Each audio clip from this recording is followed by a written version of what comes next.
Hey guys, I'm TheJoaquiGamer of KJC Esports, and with me today for Into the Scene are two guests, Coach Maark from Oasis Gaming and Ching from Galaxy Racer, to talk about their experience in VCT SEA Stage 3 and other things VALORANT Esports. Hello, Coach Maark, and hello, Ching. Hello, hello. Hello, hello. So, before, I did an intro, but let's start. For the viewers, share something about yourselves. Let's start with Coach Maark. Uh, Hi, I'm Coach Mark. Coach for Oasis Gaming Male Valorant. I've been coaching FPS for 3 months now, like total. So, yes, I'm new here. you know, Uh, yeah, I've just been watching like the esports scene for like a few years and haven't really like dabbled into it until now. So yeah, everything's new to me. I'm King from Galaxy Racer. I play whatever agents that will, make my team comfortable. Then, I've been a pro player for a year now, I think, Hmm. because last week is the anniversary of my pro career. So I've So, I've played for a lot of team. hmm. Oh, when you say pro career, is that pro Valorant or pro career in your whole life? Meaning As there was in no like pro CS:GO, there career, was no. yeah, because I'm only an amateur in CSGO, and Mhm. then when I turned to Valorant, I was given an opportunity to play for BREN Esports, and then Archangel, and then now Galaxy Racer. So that three team all in all is 1 year One of year. my pro career. Yeah. I think that's a dream of of many people to be in pro. And going straight towards VCT. Before VCT Southeast Asia, there was the VCT PH, and for Galaxy Racer, you guys had 2 3 weeks because you guys got in after week 2 playoffs. So during that 2 3 weeks before VCT Southeast Asia playoffs, what was the team doing? Did you guys just have a break, or were you guys like grinding things out as well? Before the VCT week one, there are a lot of local PH tournaments. Hmm. I think it's 3 or 4 tournaments, and we did not join any of them, Hmm. because we're trying to focus on our goal to VCT, because VCT is our major tournament in the Philippines. So we just grinded until we just practice every day. Even if there's tournament, we won't join, and to improve our chemistry. And then when we joined week one, we were able to reach grand finals. And then after we lose to BREN Esports, we practice again and grind. I think because we were confident that we can win the week two, and we just practice, focus on our mistakes, and then we were able to get the championship on week two. And after week 2, were you guys still grinding things out, or you were like, oh, we have 2 3 weeks, let's take a break for like 2 weeks and then grind things for No, no, groups? no. We did not take a break, because after when you win the week two, it means Mhm. that you will be joining the Asia, which is the tournament that you need the most, because if you win that, you will be able to fly to Berlin, right? So instead of taking a break, we grinded much harder, like times two of what we've been grinding on the week before playing the PH. We grinded harder for the Asia, because the enemy there will be all the champions from other countries. Were there teams that you guys could scrim? Because all the people that couldn't make it through, champions in their local VCT, like let's say for week 2, it was Uwu that won on week 2, VCT Malaysia Singapore. So all the other teams like Paper Rex and all that were still grinding it out. Who are the people, if you can share, that you guys were like scrimming with? Because I think We were everyone was able busy. to scrim with RRQ, Mm. executioners, then we scrimmed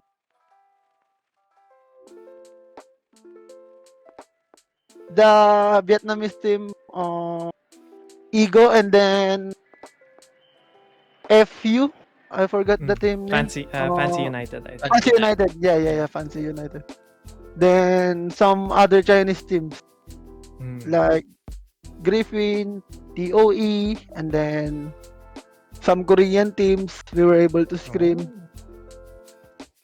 Mm. before, because we know that if we scrim the people who are in the VCT Asia, we will be, they will be able to check Our our skills. strats. Yeah, our strats. Then they will be able to learn it. That's why we choose to scrim other teams that's outside their country. For example, if our enemy is Indonesian, we will scrim other Indonesian teams, so we can Mm. know what is the habits of Indonesian players, like that. Mm. And So, then when we know that there will be Vietnamese, we scrim Vietnam, mm. so we will be able to check them. Uh, so yeah, you guys had like 2-3 weeks because there was still like week 3 qualifiers and week 3 playoffs, and then like a few days till the start of the uh, Southeast Asia groups.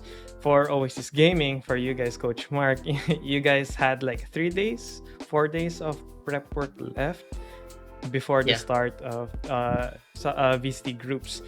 How did it look like in just those few days?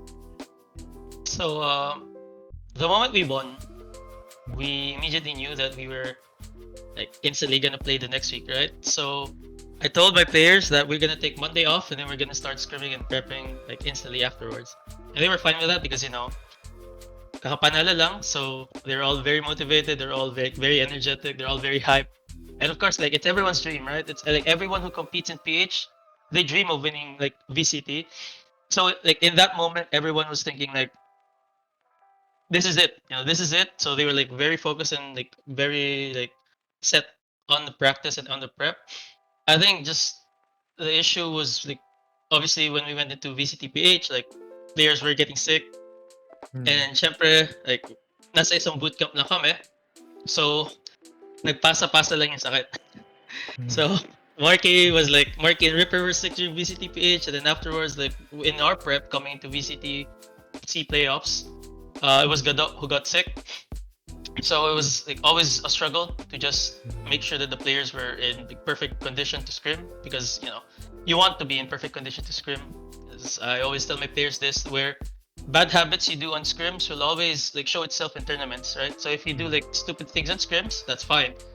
But if you do it every scrim, then like you're gonna end up doing that like subconsciously when you go into a tournament.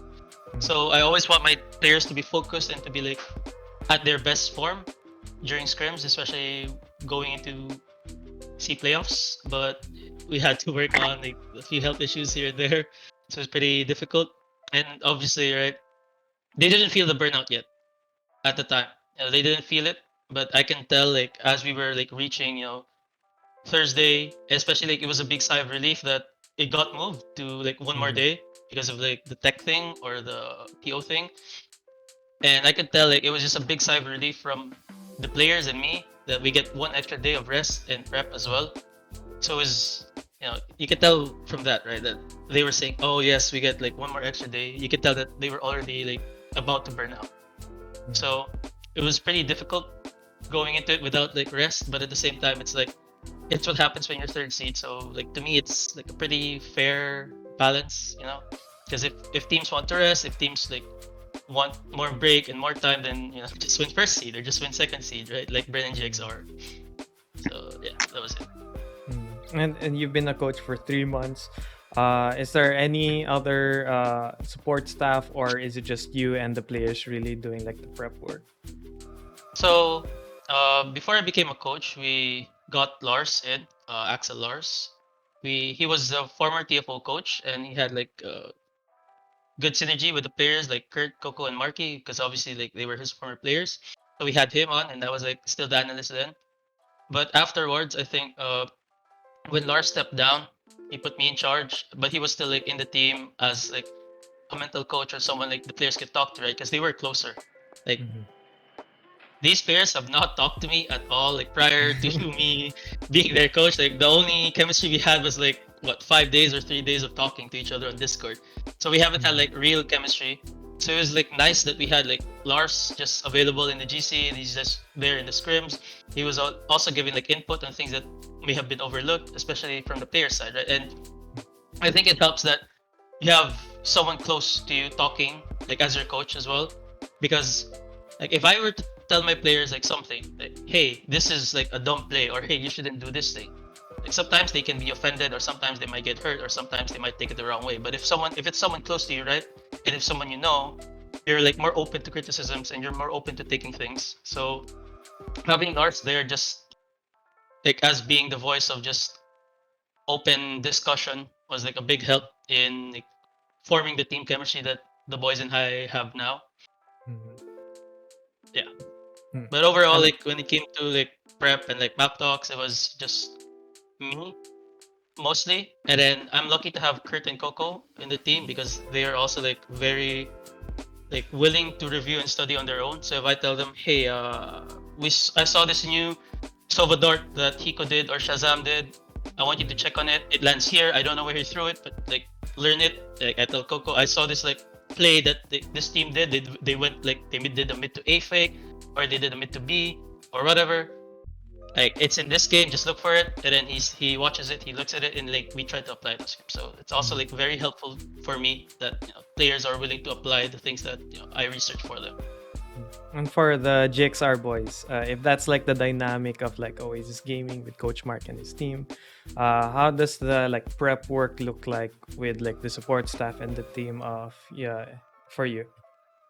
Um, when when we came back from 1 day break after the tournament, we did the military thing, when we everyone wakes up at 1 or 11, then we will play until 12 like that. Then we will scream. So we're just we're just more professional than what we've been before the Asia thing, because it's that we just want it. We just want to take that because we know that we can do it since we are four of us is kids, we're just 20, 21.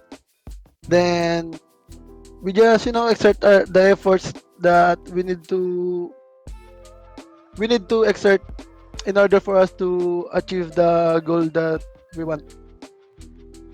From Then my go. the support staff that helped us, it was Coach Trix and then Coach J. They were helping us to be disciplined, to be professional, to when no one wants to wake up, wake up, like that.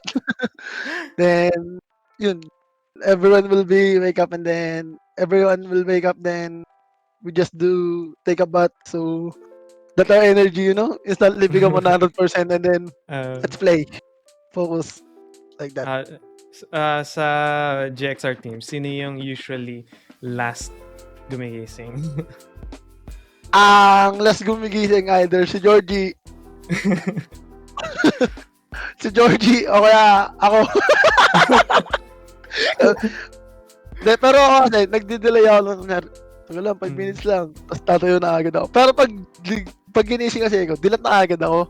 So gagawin ko lang. Parang tinatamad lang tumayo, kaya nagsiselfone ako. Parang gano'n. 5 minutes, tapos tatayo ako agad. Eh si Georgie, pag ginigising namin niya,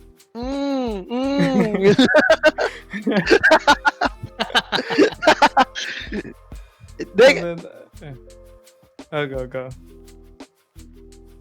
di ba? Di siya makatangke kasi nung nakaraan gano'n siya. And then Tapos yun. and then so you guys have coaches help you wake up and all that. Do you guys have like a time na like, because you guys are in a boot camp, so when I imagine boot camp, like especially from NA, there's like a whiteboard, and then or uh like a wall where there's like a PowerPoint being shown. Do you guys have something like that as well, Um, or is just grind, practice, scrim, and then just talking? Meron kaming whiteboard, tapos nilalagay namin schedule yung makakalaban namin. Ginaya namin yung sa Team Liquid eh. Yung nilagay nila yung mga nakalaban nila. Kunyari, pag natalo nila, X nilang ganon. So, nilagay namin yung tatlo. So, nilagay namin yung X10, yung boom, tsaka yung bomb. So, nung nakalaban namin yung X10, sabi namin, ito na, 1-1 na tayo dito. Ito yung pinakamalakas sa Asia nun eh, sabi namin. Kasi yung group namin talaga, hell group. Kasi Yeah. yung, kumbaga, sa lahat ng team doon, kami yung di mo expect mananalo eh. Yung ina-expect mo parang wala to GXR, parang ano. Kasi kami yung bago eh, tapos kami yung mga bata lang. Eh sila yung mga ano, lahat yung veterano. Lahat yun may world experience. Kumbaga, papalag din talaga sila. So, sabi namin, kaya namin to. Tiwala lang sa sarili namin. Yung mga bata, manglalason muna. Ganun yung sinasabi namin. Tamang lason lang. Lason lang.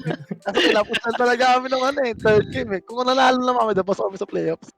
Pero good run na rin para sa amin kasi alam mo yun, yung nakalaban namin, alam naman namin na ibang level yung mga nakalaban namin. So, all is good na rin naman. Hindi naman siya sobrang sakit. Masakit pa rin, pero hindi sobrang sakit. Pero nakakaiyak lang kasi natalo kasi alam mo, nag-expect din kami sa sarili namin na kaya namin ng maganto. Kaya na manalo ng ganyan kasi mga bata pa kami. Pero, in the end, isa siya sa magiging source ng mga susunod namin na laban kasi yun yung tingin ko kasi parang yun yung pagkukuha namin ng lakas. Talo na tayo ng ganito, dapat alam natin paano natin naayusin. Paano tayo magiging malakas, tutulungan na lang tayo maging malakas. Ganun lang. Yun lang din naman naging insight namin na sa team. We lose sa team kasi tapos we win sa team eh. Ganun din kami. Yung goal namin tsaka yung mindset namin. It's a super strong mentality. And the funny thing when you guys said about like you wrote the teams that you were gonna face on the groups in a whiteboard. When did you guys actually find out about your groups? Was like for you, Coach Mark, were you there? Was there like a live draw or There was like a live draw. There was like a live draw, I think. Monday night we had a live draw where every team was there, and we also I think I was like praying that anywhere not extend. Anywhere not extend. And then I saw the GXR extend group and I'm like, wow, that group looks stacked. And then they got BAM and then it's like, wait a second. And then they got boom and it's like, wow. You know? Actually, fun fact, nung nagla-live draw, so nagpo-photoshoot kasi kami noon. Yung nakuha namin gear sa VALORANT Masters, ay sa Asia, sa Challengers. So, edi masaya kami, nag-uusap kami, parang sabi namin, sana maganda bracket natin, ganito. Eh habang nagpo-photoshoot kami, parang 8 PM noon, may scrim kami. 7 PM namin nagpo-photoshoot. 7 PM yung 7 live draw. 7 PM yung live draw. So, edi yan, laro kami. Ay, photoshoot kami. Tapos laro, hindi namin alam yung bracket namin. Pero may bracket na. May sabi nung coach namin, no? Sino ka bracket? Sa tanong namin, sino ka bracket, no? Sabi, X10, bomb, tsaka boom. Oh my God, sabi namin gano'n. X10, bomb, boom. Oh my God, na former number 1 ng Indonesia, number 1 ng Vietnam ngayon, tapos number 1 ng Thailand, ng Asia. Sabi ko, Baya mo na, kaya naman natin sila, sabi ko gano'n. Kasi ako rin kasi yung maingay sa team, ako yung taga gano'n. Kumbaga, ako yung mabubuhay ng moral. So, pag pinakita mo mahina ka kasi, parang natakot ka, gano'n, na kinabahan ka. Parang parang bababa din moral ng kampe mo. So, naging pro na lang din ako, parang kahit alam ko na mahirap, confident pa din kami. Kaya nga nilagay namin yung pangalan nila sa whiteboard eh. Kasi sa Liquid, ganun eh. Kaya mo lalagay yung pangalan para kakurus mo para pag tinalo mo, di ba? Ganun. So, ganun yung naging mindset namin. Parang confident lang tayo. Pag nawalan tayo ng confidence, yun na yung magiging sakit natin, magiging downfall. Ayun, naging stay confident lang kami throughout the tournament. Galing lang talaga ng BAM ng map 3 kasi alam nila yung laro namin. Alam nila paano nila kami lalabanan. Yun lang. I think I think everyone also got inspired by the famous quote of Coach Mark. Which one is- Yeah. Yeah. Prepare the magic. I prefer the magic. Alam ko yun, lagi na mabasa kay Coach Mark yun eh. Yun na. I did not expect it. I actually did not expect it to be like this huge. I was just like super hyped, and when I saw the copy pasta, right? Because I saw that from League, so I knew the copy pasta was like, it's funny because like the copy pasta originally was made to be a sarcastic thing, which was like making fun of like any League of Legends, because you know NA is like a bad region. So that copy pasta was like saying that, you know, NA isn't bad, you know, we're just like doing creative things. But it's funny because like from being a sarcastic copy pasta to being something inspirational, motivational, like I just didn't expect it to have that much of a reach, like across like every other team. So like I got very surprised like when everyone started using it, when everyone's like spamming it in chat, when like even Vimina was like saying it on the stream. I was like, Yeah. oh wow, I didn't expect it to be like this big, you know. But I'm like happy. It's like you're just trolling and then it pop up, bro. Like, oh wow, it worked. Wow, that's great. Very good. Let's go. I mean, you guys also like. I wanted to buy the merch, but I don't have that much. But like, you know, you guys made it merch, and I think it's a testament to like the Philippine region that like everyone's fighting for a spot. So like, you shouldn't count any team out, you know. And then yeah, moving on towards like the actual playoffs. The biggest. I mean, the first day there's like Bren's first game was like super exciting, and then when we move on to the GXR extend game, there was a long break. Everyone, you know, wasn't sure what was the long break about. And then I remember my our social media manager at KJC Esports just tweeted about, look at this amazing hold by X10. And then suddenly we were curious, we were getting like retweets like, hey, isn't this like the illegal bug used in EU and all that? But you know, before we do talk about that game itself, does Riot give you guys like the rundown of like, oh, this is a no-no, like you can't use this like during like stage 2, stage 1, G2 was mad about like the molly on Hell, was it, on Ascent? So they were saying this shouldn't be allowed, but then Riot said no, it's actually allowed. So do they give you guys the actual exploits list, or do you guys have to ask, hey, is this allowed, is this, you know? Coach Ako na Mark, ba, Ching, or ikaw na? Ikaw muna, ikaw. Ako na. Pero ang alam ko kasi, as per sa ano kasi, before tournament, there's always a rule book. So the rule book says that there's an bug exploits, you cannot do it.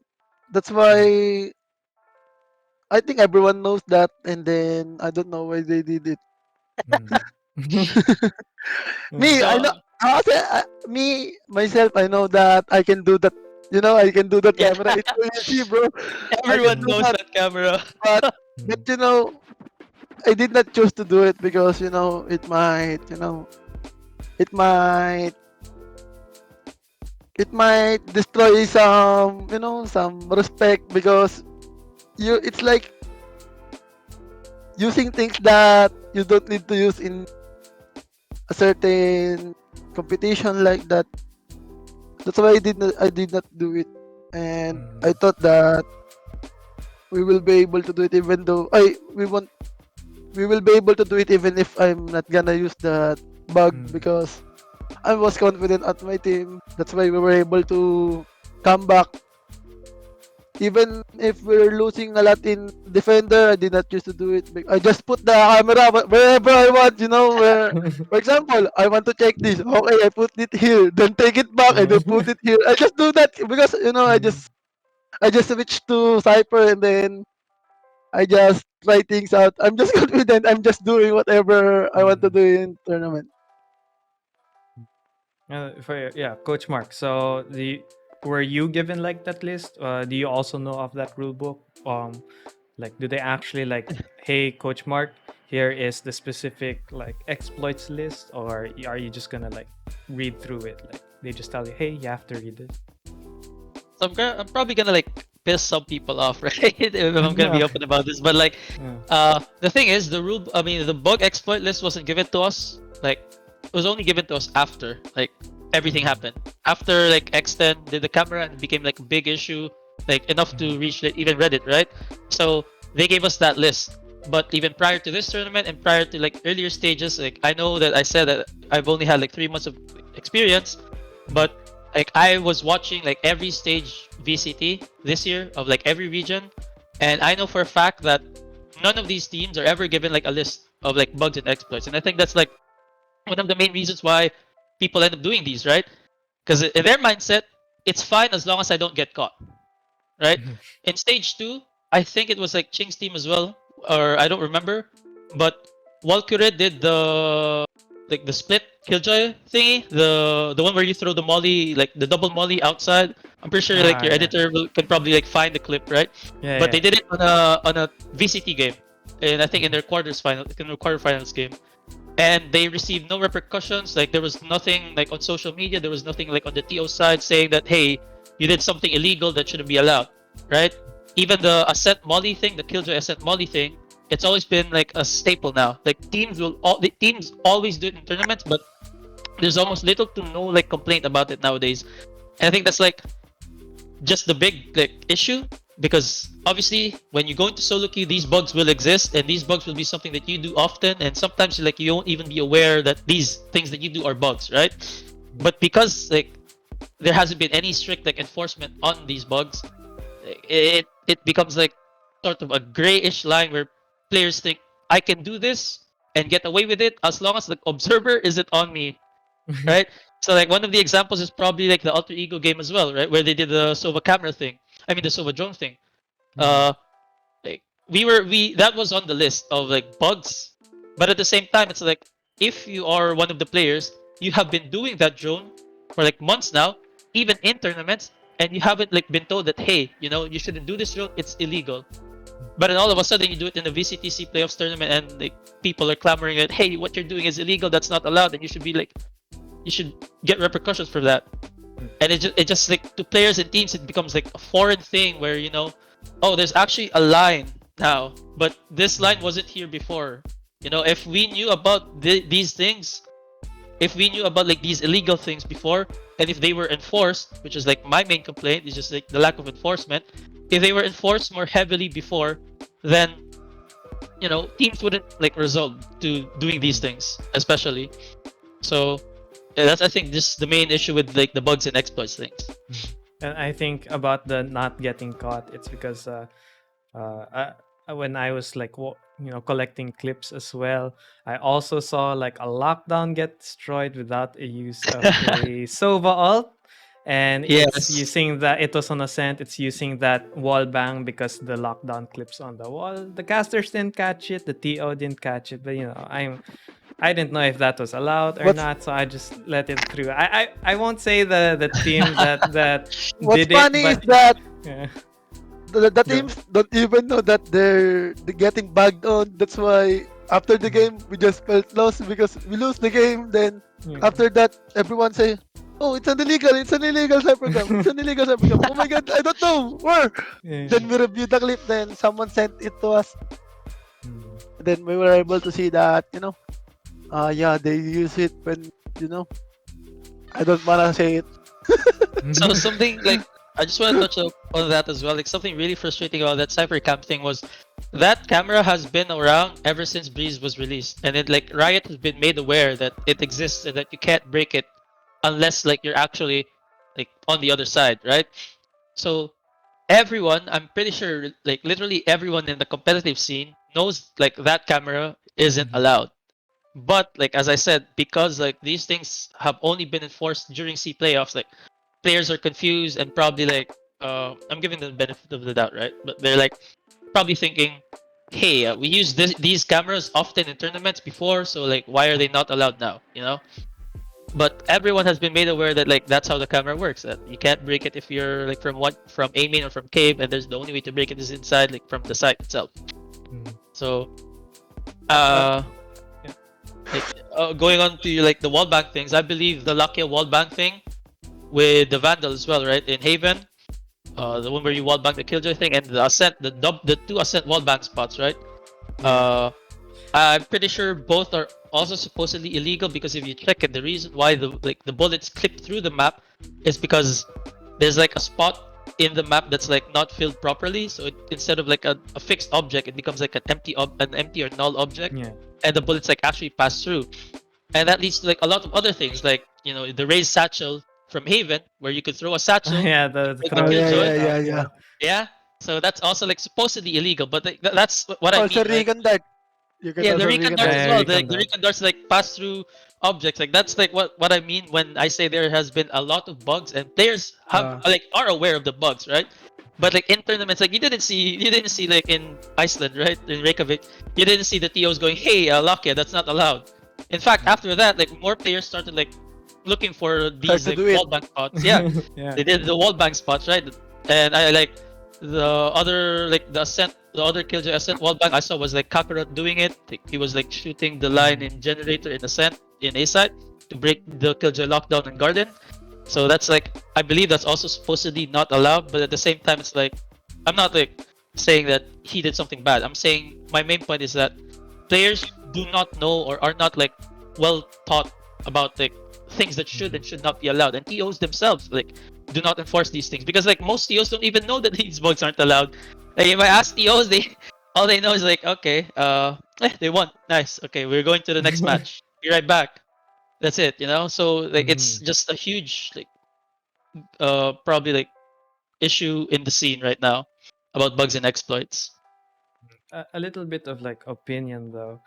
Some would say that Reddit is maybe might not be as big in like Thailand, or like uh, it's in English. The main posts of like Valorant's rulings for a lot of things are like on the Play Valorant English site.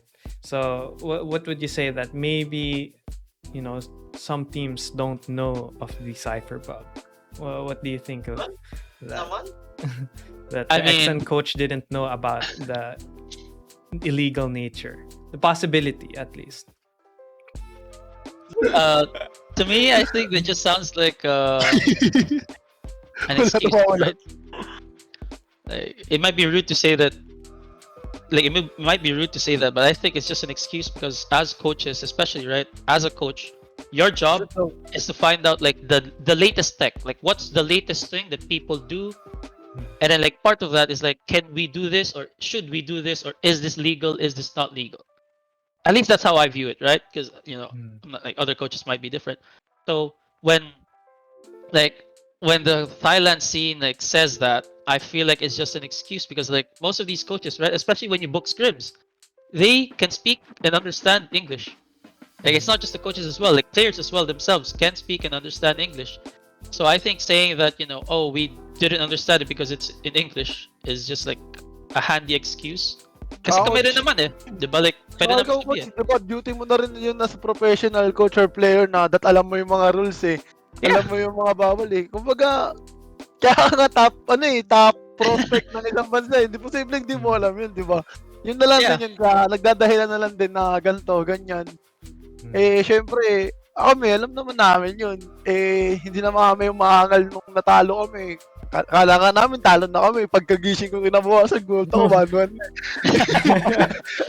Ang sama pa ng, ang sama pa ng tulog ko na kasi sabi ko, sama. Kasi pag natalo ka sa bracket na yun, isang talo mo, malaking chance na malalaglag ka eh. Eh, kaso, yun nga, Mm. pangit, yung ruling nga ang nangyari. So, pati yung boom, maapektuhan. Kaya nagreklamo. Kaya nagbago Yeah, siguro yung ruling. the first call was that X10 would get the disadvantage Forfeit. in the next series and not your series. And then I think Riot was listening because it did feel unfair. Like even the Boom was saying that why are Yeah. we getting the advantage? It should go to Galaxy Racer. And So what do you think, Ching, about the ruling that anytime a bug is used, or at least during that time, anytime the bug was used and nanalo sila dahil sa bug, void yung round na yun. Are you okay with that ruling, or they should have the TOs or Riot been stricter? Ang kasi, ang nangyari dun sa may Vodafone Giants, nag-bug sila. Parang nangyari, forfeit yung map 1. So, ang mangyayari, kapag forfeit ang map, ang scoring kasi 13-0. So, ganun dapat, yung na-expect ko, ganun. Eh, kaso kasi, gulat na lang ako, parang plus 4 lang yung nadagdag sa amin. Sabi ko, okay na, at least basta nakuha natin yung 1-1. hustisya natin, nakuha natin yung para sa atin, kasi para sa amin yun eh. Kasi kaya okay lang yun, kasi kahit hindi 13-0, magandang laban yung binigay natin, tapos binigay naman yung justice ng rounds na ginamitan tayo ng ganito. So, okay na yun. Okay lang din sa amin yung ganun yung ruling. Kasi maraming tao talaga yung nag-aano eh. Di lang, kami talaga personally, kami wala na kami eh. Parang hinayaan lang namin, ganun. Eh kaso kasi, ibang tao na yung naglalaban sa amin eh. Hindi na yung org lang namin. Kasi, biruin mo, ang nagrereklamo para sa amin. Taga Indonesia na din. Tapos yung ibang orgs na din. Ibang mga fans, yung mga viewers. So, hindi lang kami nakapansin. So, binayaan na lang namin kung ano yung magiging ruling. So, buti na lang at natulungan din kami ng Riot na makuha yung map. Kasi kung hindi, lungkot talaga nun. Napakalungkot nun kasi hindi kami makakaano eh. Mahirapan kami nun. Tapos plus 13 pa bigla yung ano, yung big bomb. So, aside yun kasi hindi ka na, parang wala na kaming chance na manalo para sa Group C. Eh nung nakakuha namin yung 1-1, bigla kami nagkaroon ng chance sa manalo ng Group C. Butik pa kami mag-playoffs eh. Yun lang din. How did it feel though na Extend's hopes were dependent on you winning your last game?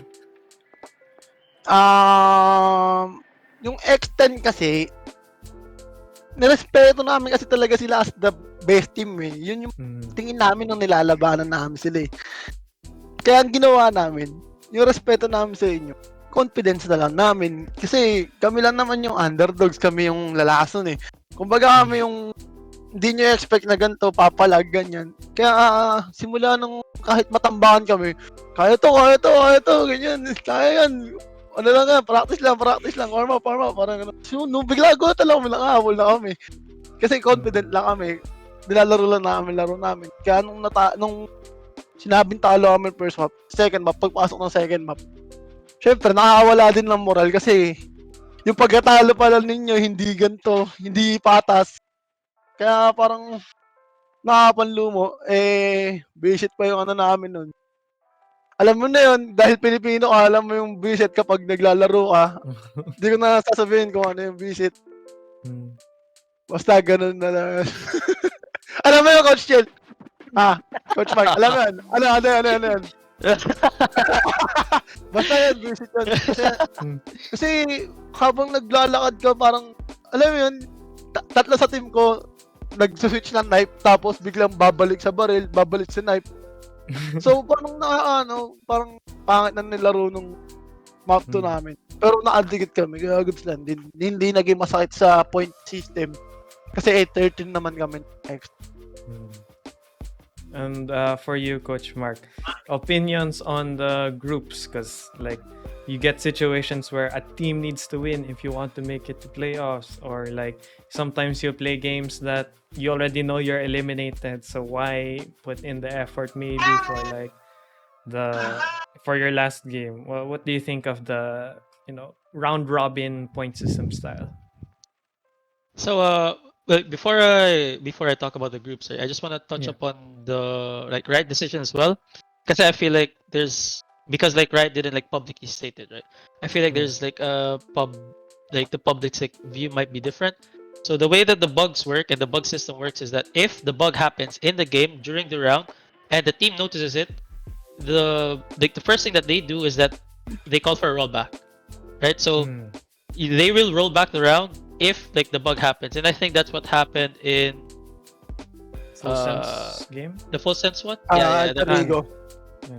Yeah. So they will with the Viper thing, right? With that's what caused the double Viper OT bug thing.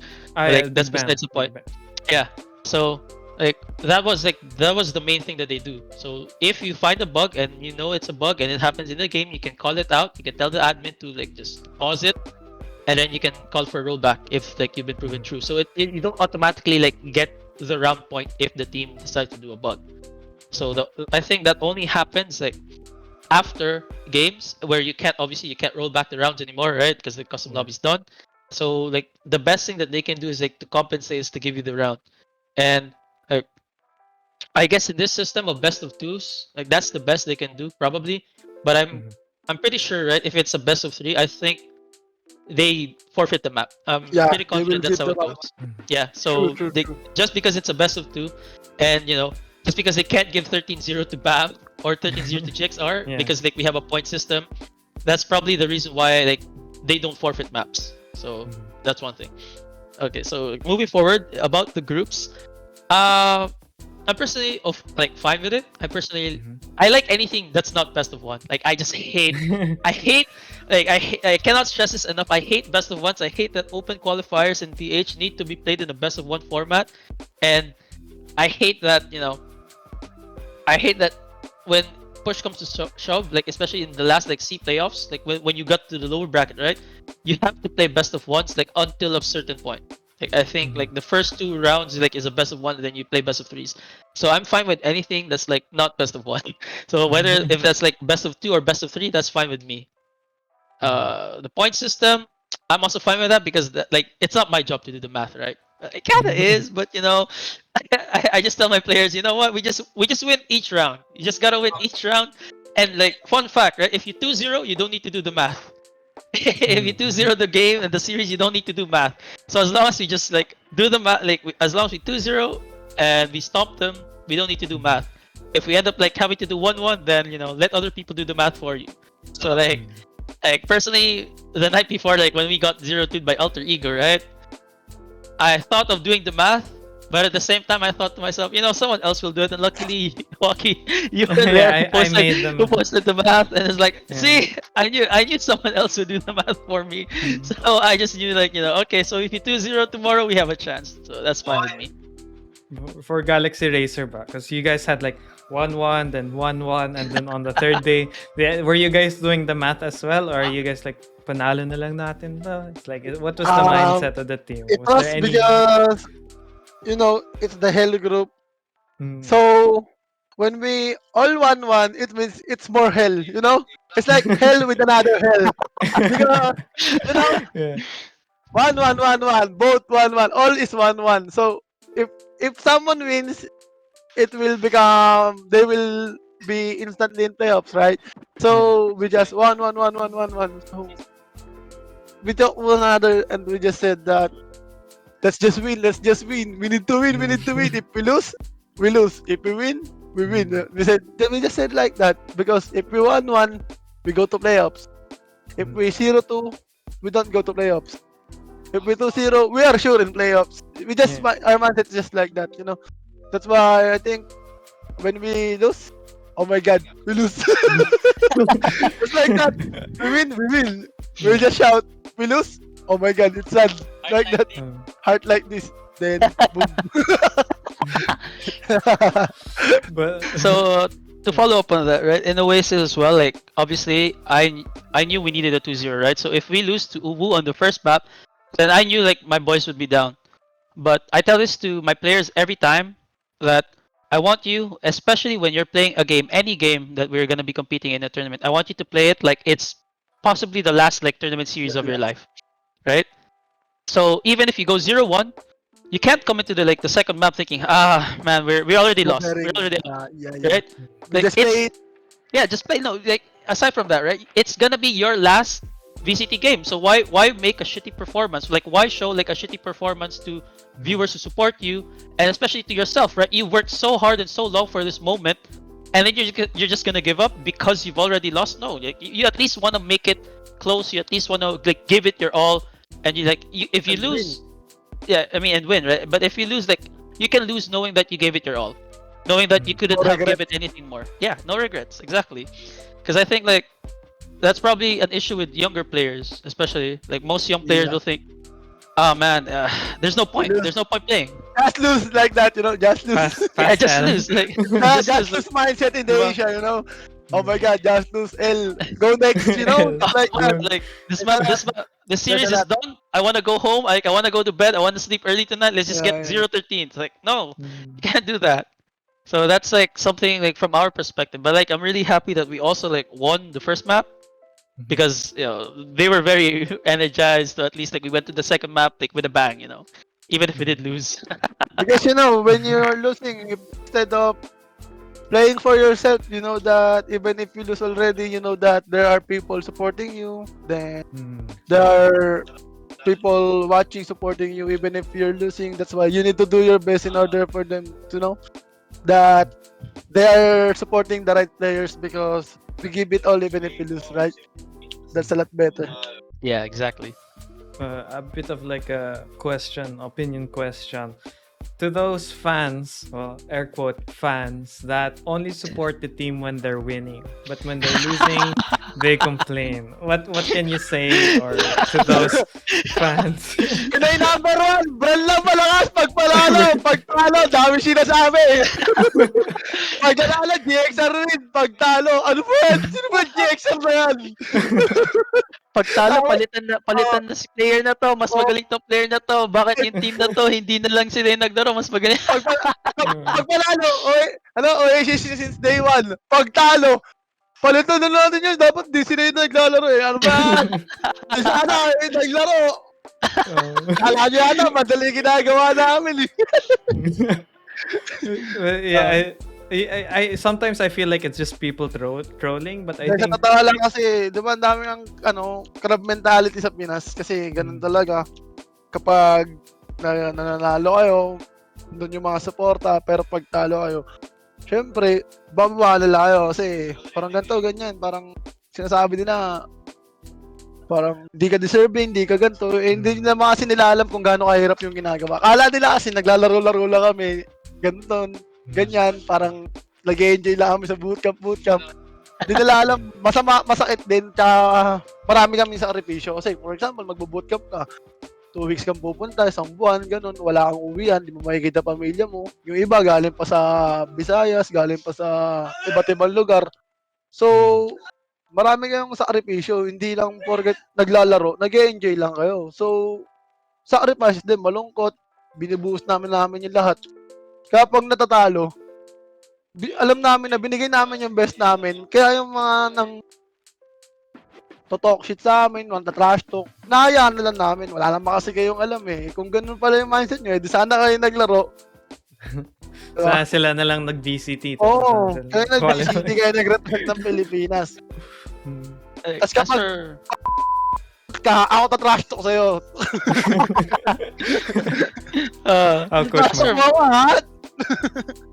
On my end, right? If the fans say it, I think it's fine. Because I think after a point, like players get used to it. Like after like a few months of playing, players get used to like fans like shit talking them and like saying random like, things on chat.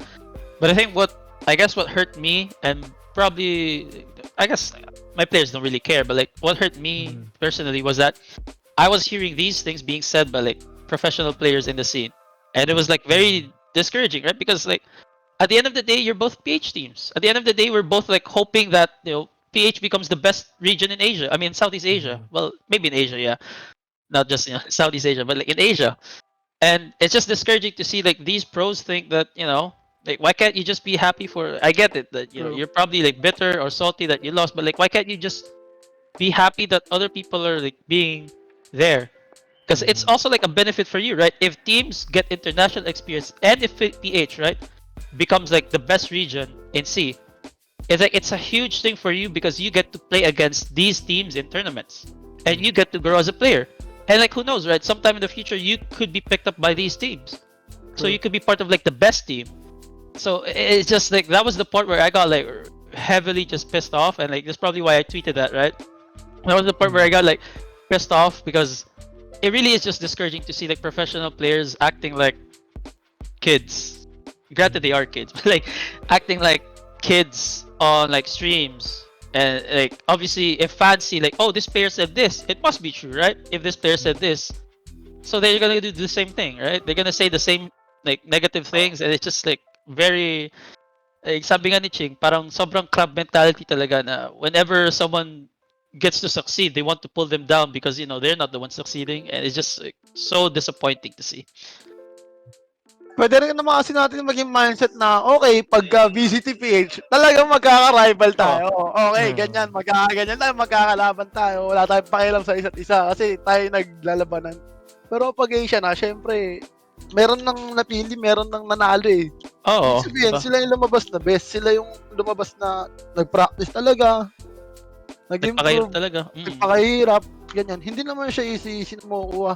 Kaya nga nanalo ng 2 maps, 3 maps, kasi napag-aralan nila, natuto sila, nanalo sila. Kumbaga pinaghirapan din nila. Hindi porket natalo, tamba, ganyan, hindi ganito. Dapat, Yun. kumbaga lahat tayo magsuportahan na lang din tayo. Kasi kahit sino mag-represent ka, puta, hindi nga kami manalo sa Asia. Nanonood na kami, sumusuporta pa rin kami. Kumbaga, ganun lang din, suportahan lang din tayo. Kasi yun nga, gaya nga rin ng sabi nila Kev, si Dispenser, sabi niya, magilaan na lang tayo pataas, huwag na tayo magilaan pababa. Kasi tayo na din yung mga Pinoy. Tayo lang magkakampi, tapos tayo pa yung magbabangay. So, yun lang. Parang papangitan na din ako sa mindset ng iba kapag ganito, ganyan. Kasi ako, bata pa ako, pinabata dito sa team namin, 20 lang ako, tapos ganun, lahat kami, mga bata, mindset namin, ganito, ganyan, parang lahat kami, sinasabi namin, okay lang yan, kahit ganito, meron pa naman tayong BREN, may OAS pa, ganyan. Talo kami kasi yung nanalaglag eh, kasi kami, kung ano eh, natahiro to eh, tapos yun, suporta kami, at tanong mga Ocho Mark, yan, sila, suporta kami, kasi tayo lang din magkakampi, pero kapag tayo magkakalaban, magbabakayan talaga tayo. Ako, mahilig ako mga asar eh. Mahilig ako, ganyan. Kanyari, manalo ako. Magpo-post pa ako ng mga clip, ganyan. Nang-asar lang ako. Kasi, malakas lang Gets ako ko naman mga asar. Kasi, kumbaga rival rin natin to eh. Pampahype din yun sa sarili mo eh. Tayo din to eh, confident, ganyan. Kumbaga, makalaban ko sila, sabihin ko, makalaban ko sila Coach Mark, sabihin ko, ganyan. Eh, BCTPH, nagalaban. Siyempre, nice, ganyan. Papakita ko lang yung ganito, ganyan. Kasi, Fun fact. nakaka-proud kasi na mananalo ka sa mga teams na naghihirap din. Ganon. Kumbaga, pare-parehas na din kayo ng pinagdadaanan. So, yun. Papangitan lang ako sa mindset talaga ng iba na, kaya mo na sila. Kung ganon sila, abang buhay na silang ganon. Coach Mark. Yeah. I was gonna say, like, fun fact, pag kalaban namin sila Ching, I tell my players strictly, like, wag itibag si Ching. Like, I don't know what it is with this guy, pero pag tinibag mo siya, pre, nag-on siya eh. Kaya sabi ko, wag niyo tibag yan. Wag niyo titibag yan. Biglang mag-on yan ng switch eh. Tapos, Dati kasi parang okay lang man tibag eh. Masaya dati, nagtitibag ako lagi. Kasi nakaka-challenge din, parang ang saya. Kasi wala naman tayong LAN tournament, di ba? Eh pag LAN tournament, sigawan talaga eh. Sigawan. Tatayo ka pa ron. Mga gano'n, tayuan yan kapag nanalo ka. So ako parang, dami kong team na napunta, lahat yun nantitibag pa ako. Kasi nag-enjoy ako pag nantitibag ganun. Kasi titibagin din ako. Nagsasagutan kami. Asara kami. So pag ako kasi asar, parang nata-challenge ako. Parang gusto ko sige, gusto mo, mag-aasaran tayo. Hindi ako tayo papatay kita, natitibag kita. Ganun lang, tapos yun. Masaya lang kapag ganun, wala kasi LAN. Yun na lang din na gano'n ko. Kaso naban na yung tibag. Okay lang yan. Wala na. Okay lang yan. Mas parang ako sumigaw. Yun naman yung maganda dun.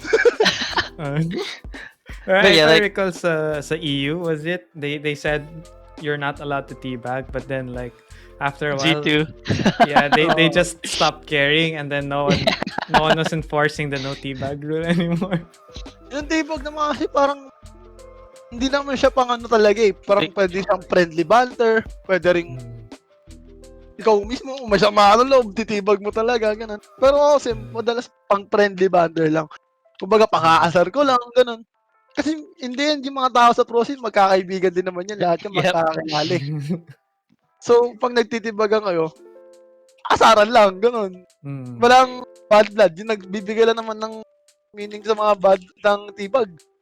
yung mga fans di ba, yung mga viewers din sabi sila na tibag, ganun. Parang papasamahin na nila. Pero in the end naman, asaran lang ng mga pro players yun. Wala naman siyang sama. That goes the same for me din. Parang in the game lang siya. Alam mo yan, like in the game, like sabi nga, di ba, laro lang, walang personalan. Like it's just something that people do inside the game. And afterwards, we're all friends, we're all chilling, like we're all congratulating each other. Pero like in the game, of course, like teabagging also like helps give you, like I personally think that it helps like players, give them motivation to like just play better.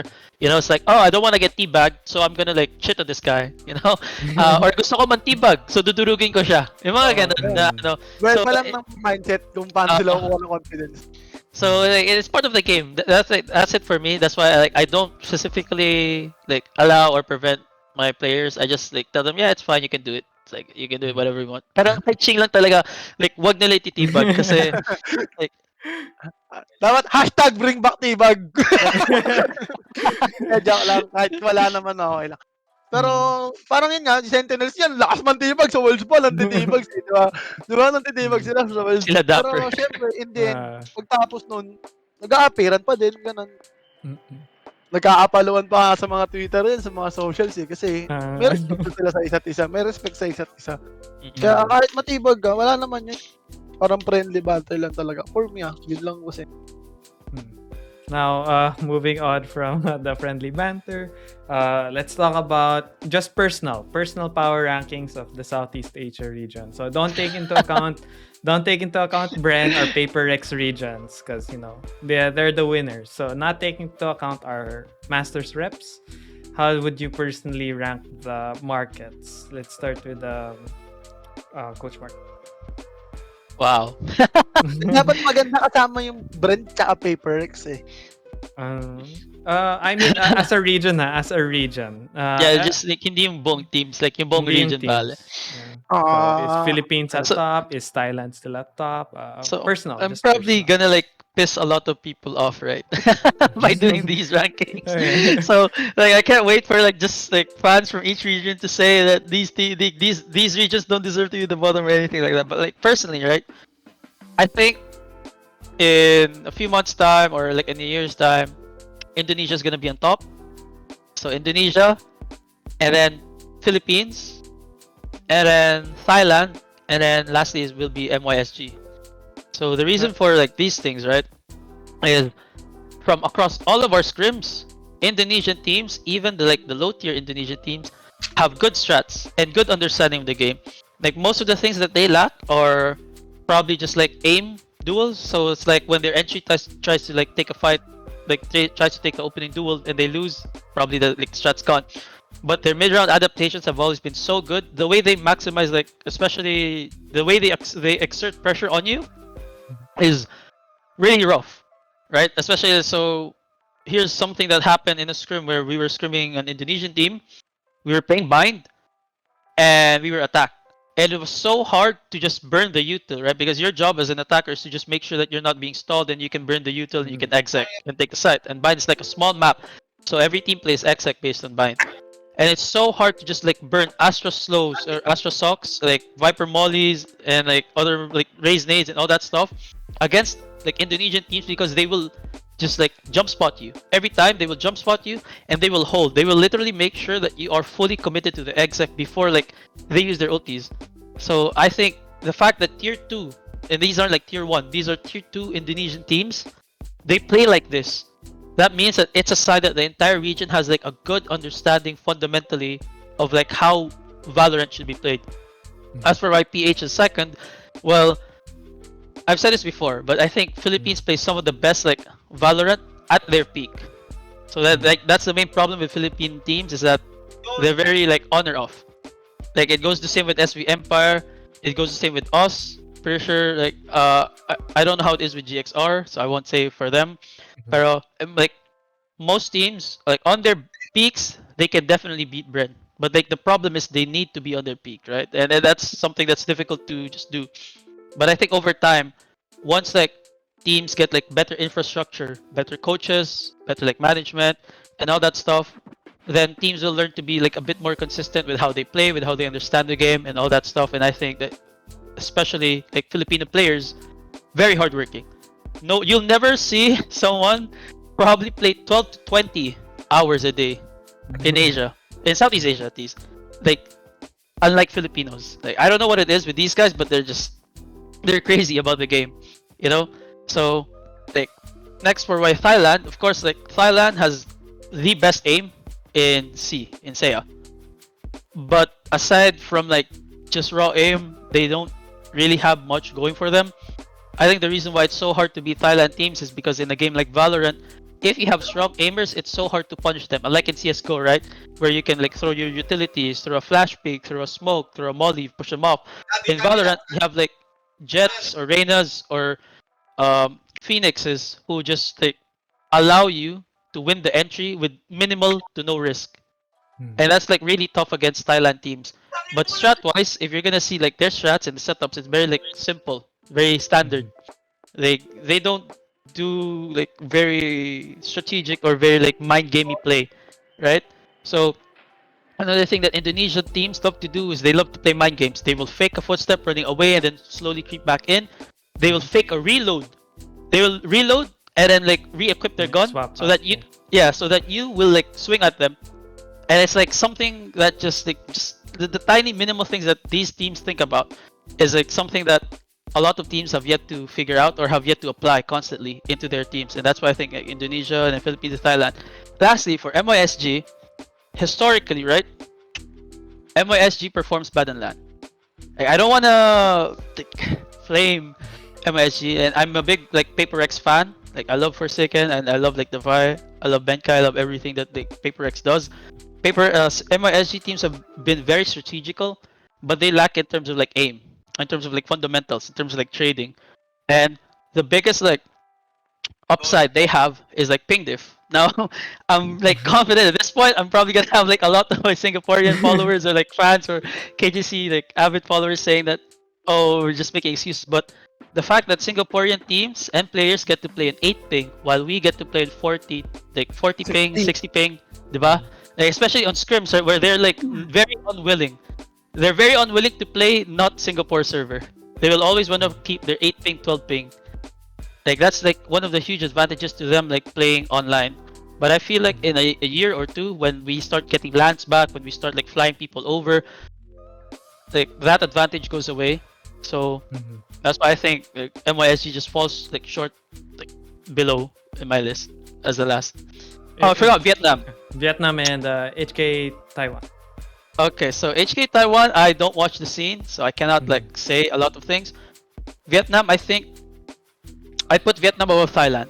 Vietnam have really like the region itself have a really like strong aimers, but they lack strats and they play very pub-y. But because like the players themselves are individually really good, like Crazy Guy, Bam, like the entire Bam roster grinds the game continuously, and you can tell, right? It shows in their games when they grind because they play like these absurd angles. They play these like high risk angles where you think there's no way he wins that duel, but he does because he knows the angle better because he's played the situation like hundreds of times over and over in solo queue.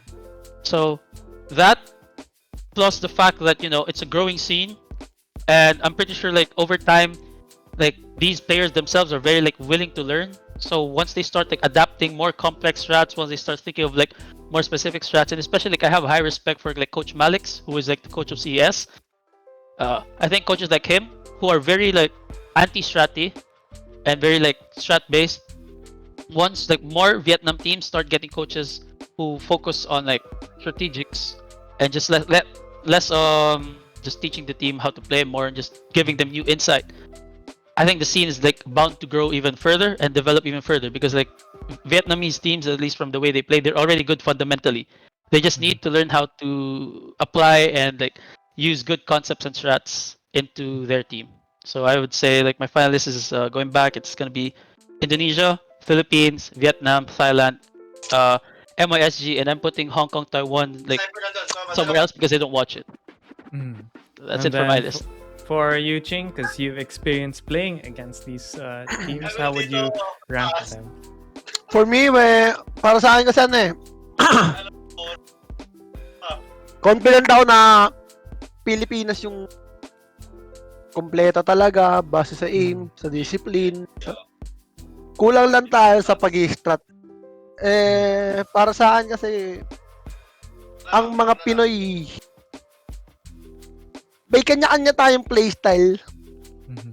Kunyari, may team na ganito kaasim, may team na grabe yung disiplina, may team na grabe Grabe yung lumusot. strat, may team na di mo alam kung paano yung ginagawa, pero magugulat ka na lang, nananalo, ganun. Parang ganun, hindi mo maintindihan. Kaya, yung Pilipinas, para sa akin, malakas kasi, hindi mababasa ng iba't ibang, hindi tayo mababasa ng ibang team kasi Mm.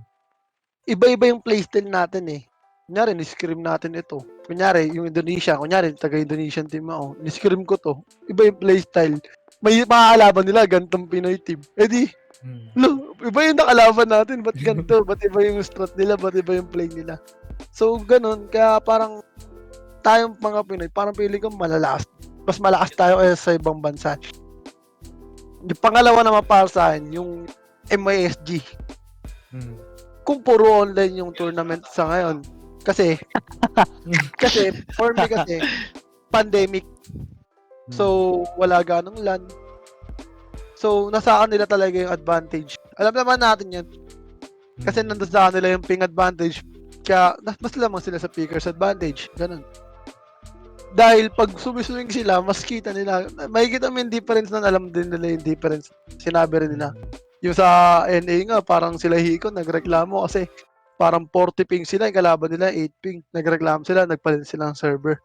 Mhm. Diba? So, kung ganun, ganun din dapat yung mindset natin. Kunyari, pag SG kalaban natin, sa HK1 tayo maglaro. Yun, kung mananalo sila, may mararanasan nila yung kaibahan ng ping, ganun. Kasi yung smoothness nandun din eh. Kunyari, pag naglalaro SG1, ping ko 45, 60, ganun. Pag nag-HK1 ako, pag nag-HK1 ako, HK2, 16, 20. Ang sarap maglaro kasi yung smooth ng galaw mo.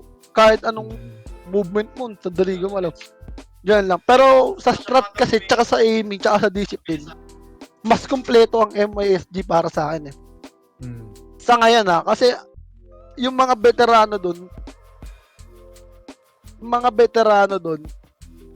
yung playstyle nila, kasi nga parehas ng mga veterano sa atin eh. For example, yung BREN tsaka yung PaperX. Parehas sila ng halos ng playstyle. Kaya pag nagkakalaban, ang mananalo na lang kung sino yung mas disiplinado, kung sino yung mas ganito. Kumbaga, nagkakapaan na lang sila sino magkakamali. Kapag nagkamali ka, kahit maliit na mali lang yan, mag-full step ka lang ng one step, alam na agad ng mga yan kung paano yan. Yun yung sila, parang na lang nag-chess yung mga pro team kasi disiplinahan yung laban. So, yun nga, dahil mas umangat yung team natin, syempre mas malakas tayo. Yun, para sa akin, mas kumpiyansa ako na mas mataas yung Pinas kasi mas magaling talaga yung natin, yung team natin. So, yung pangatlo sa akin kasi, tatlo sila eh. Thailand, Indonesia, tsaka Vietnam eh. Para halos dikit-dikit. Parang ganun eh. Kumbaga, parang yung Philippines nasa 90%, yung MISG nasa 85%, yung Thailand nasa 80%, ganun, tsaka Indonesia, tsaka Vietnam. Kumbaga, magkakalapit lang din talaga, hindi naman malalayo yung gap. Kasi ang Indonesia naman, para sa akin, magagaling silang mag-strat. Para silang Korea sa SEA. Kasi ang Indonesia, magaling sila sa executions, sa flashes, yung mga ganun. Lahat yun, talagang, yung chemistry nila naka-base. Kasi masisipag yung Indonesian mag-rank games, masisipag sila mag-scrim. Grabe sila magpagoron sa scrim. Talagang practice kung practice din yung Indonesia.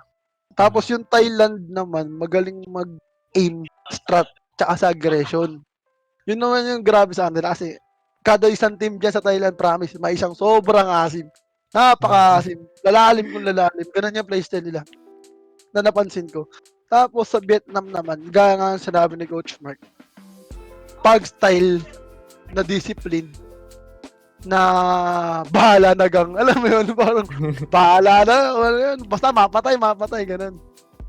So yun, ang last para sa akin yung HK Taiwan kasi gaya naman sa panood natin, dati sila yung pinakamalakas, sila yung nag-number 1, di ba? Sila yung nag-number 1 nung una sa Ignition, tapos hanggang sa nahabol na, tapos nalagpasan na ng mga teams. Kasi, alam na nila paano mag-playstyle yung ganito. Kasi ang HK Taiwan based din naman sila sa default lang din. Although lahat ng teams nagde-default, pero yung default kasi ng HK Taiwan, mas alam basahin ng mga teams from Asia, like from Southeast Asia, like PHM, OSG, Thailand, Vietnam, tsaka Indonesia. Kaya alam natin paano kontrahin yung ganito. Kasi kung ikaw nakakalaban mo, kunyari Pinoy ka, kalaban mo Thailand, mas malakas mag-default. Parang alam mo na kung paano mo kontrahin yung default ng isang team na ganito na kasi mas malakas yung nakakalaban mo mag-default. So, kumbaga, ang tournament tsaka competition, kumbaga, kung araw mo rin din talaga eh. Yun, kunyari, araw mo ngayon. Araw ng mga Pinoy, edi, asara tayo, let's go. Ganun lang din. Yun lang naman para sa akin. And then, now moving on to from power rankings, PH, MYSG for, let's say, Ching, for now is the strongest, of course, with our representatives, BREN and PaperX. C versus the World, Masters 3, September 9 or September 10, technically, for us. Do you think, I know in our hearts, as we want BREN Esports and PaperX to get out, but personally, do you guys think, are they making out of groups? Coach Maark. Bren will beat F4Q, and then we are gonna get the tens versus dubstep matchup that we've always wanted. No, but on a serious note, right? We have scrim with Koreans. We're able to win. I mean, the playstyle is just different. I think the Korean playstyle is just like, I wouldn't say weak. I'd say it's different. Right? In PH, for example, if I put the smoke down, you sure know that someone is in that smoke. Like, someone from the enemy team will be in that smoke. And someone will want to swing that smoke, right? So you always just have to mark the smoke. But when we scrimmed against like these Korean teams, it's like they're giving like so many things for free, and they don't really punish you much for it. Yeah. So they're like, basing on skill. Yeah. So like what happens in scrims is that we just steamroll against these Korean teams, and it's just the weirdest thing. That's why I think like Southeast Asian playstyle goes really well against like Korean playstyle, right? But FRQ is like kind of a dark horse because they also are very adapted. They're also very puggy. I mean, this team, if most of the viewers don't know, this team is like the stream team of Korea. So sila yung baling kadiliman ng Korea. They're like the stream team that made it big, and like their playstyle is very erratic, I would say. But just like region-wise, right? Basing it just off of a region, I think Southeast Asian teams like go really well against Korean teams. Now the like whether they get out of group, Sentinels and G2 are in that group. I think BREN matches well against G2. They both play slow, very strategic.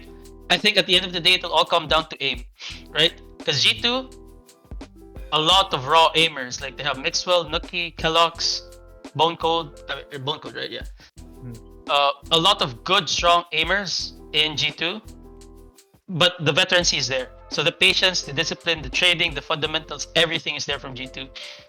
So it's gonna be like a tough match, and it just like ends up being who shows up on the day. As for Sentinels, well, Sentinels are the best team in the world. So I don't think for it, like, no offense to our PH fans, but like I don't think for a chance that we even make it close. Probably one map. That's the best we can do. If we take one map, I'd be happy. But like, Sentinels are just on a different level. Sentinel. Yeah, that's how I see it at least. So ikaw, For Ching. you, Ching. And including kasi also maybe PaperX. Para sa akin kasi ang F4Q tsaka BREN Esports, kaya ng BREN yung F4Q. For me, malaki talaga chance ng BREN, as in mga 80 to 20, ganun, 90 to 10, ganun yung tingin ko. Yung prediction ko lang, kasi ganun yung playstyle ng BREN ganun kalayo sa Koreans. Kasi yung Koreans kasi naka-base sila, parang nag-League of Legends, alam mo yun? Parang ay, Dota 2, alam mo yun? Nag-i-visit, tapos ganun may play. Pagkasod nila, dun sila magpa-play, tapos dun sila manguhuli. Kasi ganun yung playstyle nila. Kayang basahin ng BREN. And makakalaban nila, for sure naman, Sentinels. So, babasehan ko dyan is dahil nga puro veterano yung BREN, mga matatanda, and kayang-kaya mag-adapt sa situation, feel ko kaya nilang pumalag dyan. Lamang lang naman ang Sentinels aim eh. Kasi ang mga NA players, grabe talaga tumutok eh. Mga demons yan eh. Kasi yung mga tutok nila talaga, promise, parang cheater. Ganun talaga yung playstyle nila. Kasi grabe sila mag-practice ng aim. Pero hindi naman sila malayo sobra na hindi kayang talunin ng mga Asian teams. Kasi for example, meron tayong dubstep, may Forsaken, may Burkum, merong Dabay. Diba? Ganun mga raw aim natin na masasakit din talaga. Kasi kaya humedshot ng madalian ng mga Asian teams din eh. So, feel ko kaya nilang talunin ng Sentinels basta mag-god mode lang. Alam mo yun? yung kada gano'n mo ng mouse, pak, headshot. Ayan. Kapag gano'n na, kumbaga kaya-kaya ng BREN naman. Although kung hindi nila malalagpasan ng Sentinels, feel ko makakalaban nila is BREN versus G2. Doon na magkakataluan yan. Kasi, yan, parehas veterans. Parehas ng playstyle. Ang gaya ng Asia, magiging labanan na lang nila dyan is kung sino yung mag-error, and yun, ang magkamali, talo. Pag nahuli yung pagkakamali mo, mahuhuli yung ano mo, talo na yan. Kumbaga, gano'n na lang sila, mag-chest na lang sila dun. Kasi magbabasahan na lang sila. Sa PaperX naman, feeling ko nila yung Vision Strikers. Kasi yung PaperX, ang PaperX natin is si Forsaken, yung raw aim niya, grabe talaga eh. Yun talaga yung ano eh. Si Patipan nga, tinawag si Forsaken na prank demon eh. Sabi nga, ginano niya si Forsaken kasi sobrang lakas ni Forsaken talaga tumutok. Kasi, yun nga, dati pa lang, CSGO pa lang natuturuan na ni Excurate. Kuya niya, mga malalakas yun. Dati si Excurate yung malakas mag-off. Tapos, si Forsaken nun, Poggers pa lang sa CSGO pero sobrang lakas na talaga. Sobrang galing ni Forsaken. Tapos, ayan, masusubukan siya ngayon kasi makakalaban niya Vision Strikers. Ayan yung pinakamaraming consecutive wins sa buong mundo kasi parang ano sila? 100 100 0 ba? 100 consecutive 103? wins. Basta 100 plus. 100 wins sa 0 ba yun? Parang ganun. So yun, doon na natin malalaman kung papalag ba yung bata sa Damatan. Kasi yung mga Vision Strikers malakas din kasi nandyan sila RB and maglalaban na si RB tsaka si Forsaken. Which is sinabangan ko kasi paras yung malakas. Tapos yun nga, yung PaperX naman is malakas din ang bracket nila kasi. Ascend and Supermassive. Oo, malakas yung Ascend. Malakas na Ascend. Kasi isa rin yun sa pinapanood na natin, lalo si Sined. Idol na lahat yan ngayon eh. Yes. Grabe mag-off kasi. So yun, abangan na lang natin. Pero feel ko ng PaperX makakwalify. Basta mag-on tsaka mas magiging disiplinado lang si Forsaken tapos magiging konektado. Tsaka pag nag-online din pagka nag-god mode din si Dabay. Yun. Talagang papalag. Kasi si Dabay, masay talaga roem ni Dabay. Tsaka yung discipline ni Dabay. Talagang pang world tier din eh. Kasi ganun eh. Parang brand din siya maglaro eh. Kasi si Dabay, dati star player pa yan, dati pa eh. Kasi Malaysia pa lang, sa Prosper pa lang ng CSGO. Siya na talaga yung tinitignan ng lahat. Ngayon sa Valorant, siya pa din. Kaya feeling ko si Dabay papalagan. Kumbaga siya yung dubstep ng Malaysia eh. Kumbaga kayang-kaya naman nila yun. And tiwala lang yun sa PaperX. With his travel pass approved, so that's a good thing to take note of. And most probably based on the scheduling, Group A, so PaperX and Vision Strikers will be our our opening game. So hopefully it's going to be tight, 3-game. And then now that we're hoping, of course, in Masters 3 Southeast Asia reps are going to do well. All we have to do is wait. How about for you guys? It's you guys sadly to say, there was not enough circuit points for you guys to join LCQ. So what is it like for VCT after VCT 2021? For, let's say, Coach Mark, I saw the announcement that Oasis Gaming, there's a roster change. If you're allowed to share, please. Is it like I think is already like posted. It was already posted, like the meme was already sent Yeah. in the Oasis page.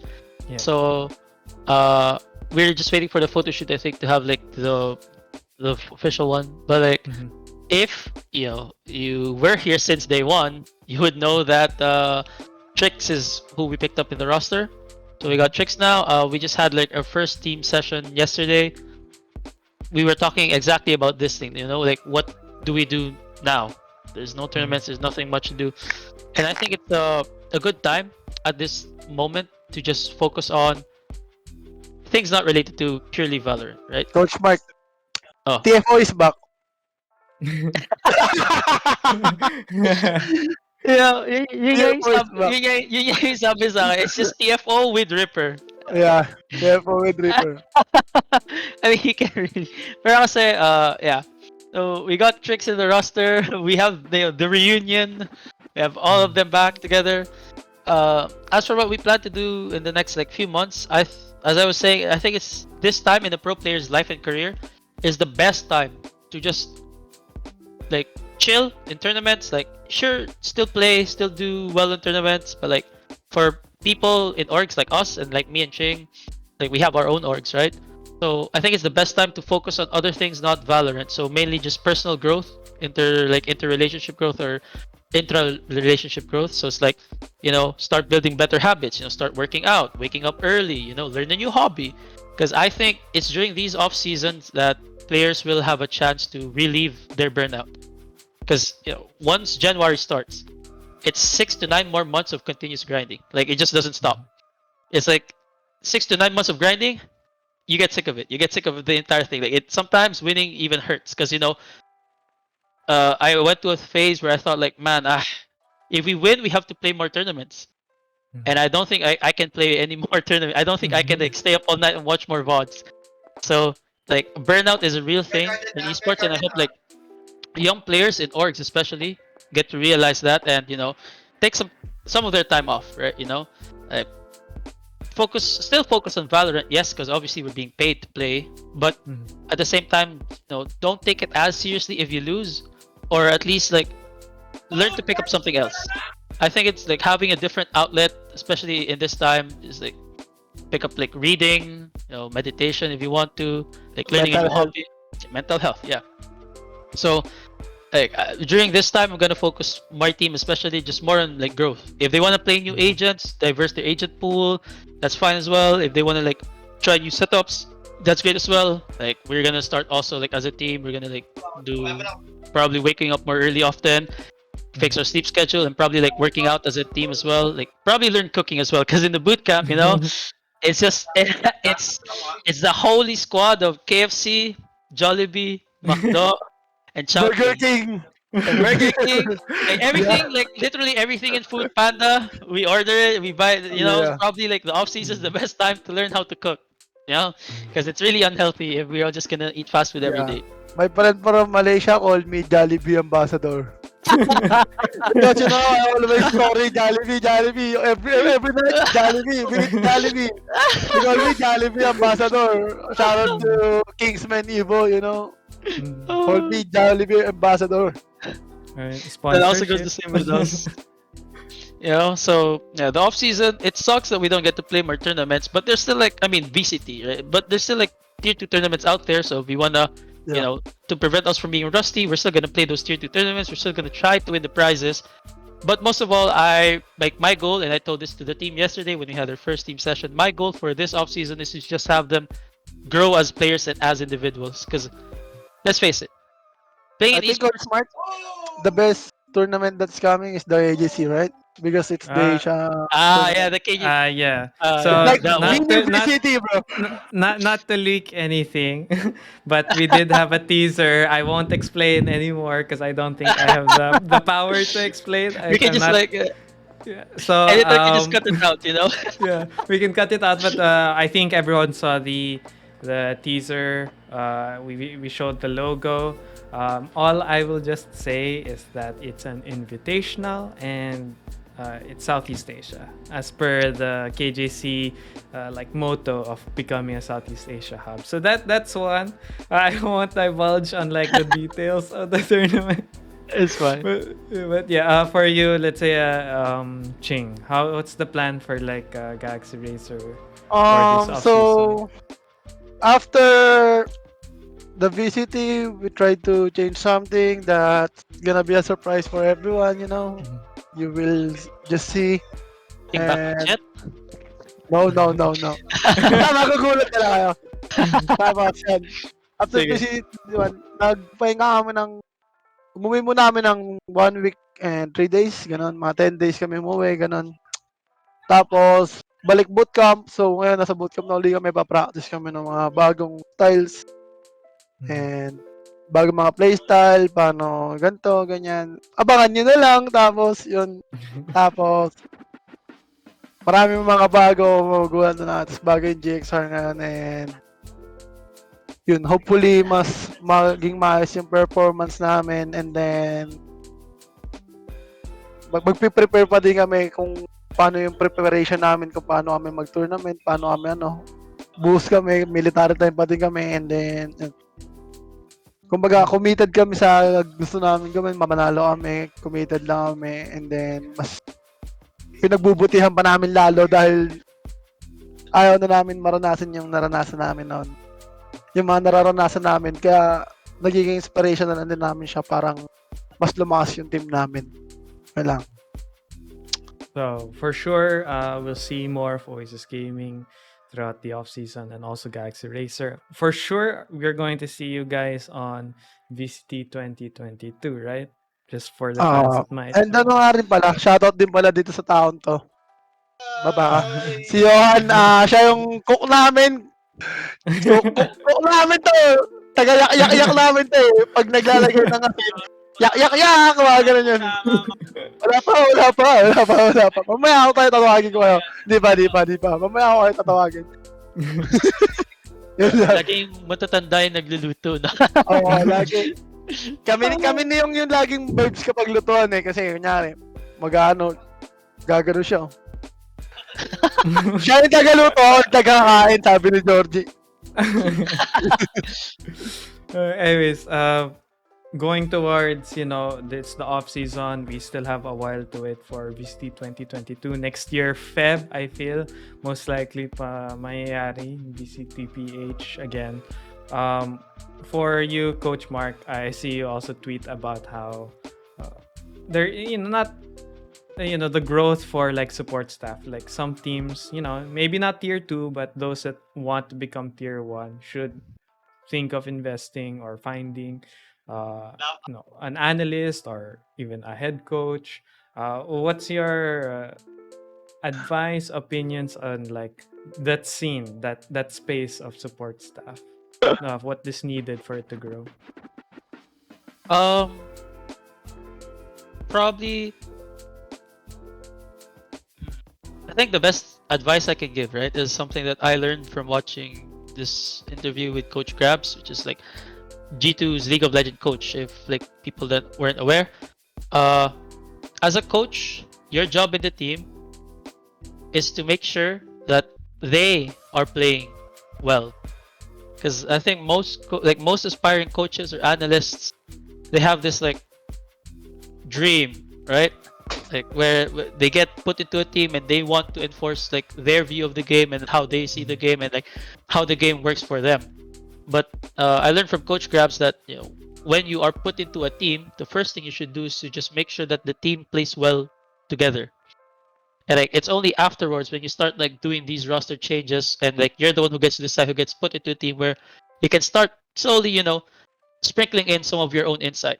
But like to aspiring coaches or analysts out there, I mean to aspiring coaches first, right? Because analyst's job is different. To aspiring coaches out there, I hope you understand that when you are applying for this position, your strats, your setups, your research, they don't matter unless the players are willing to listen to you and they're willing to give it a try. So the first thing you need to enforce always when you get into teams is that you need to make sure that the team chemistry is there, that the glue is there, that like the team is functioning. So that's like my main advice to like who future like coaches in the scene, if there ever are like a lot. As for analysts, as a former analyst myself, my biggest advice is to grind. Less on the game, more on the VODs.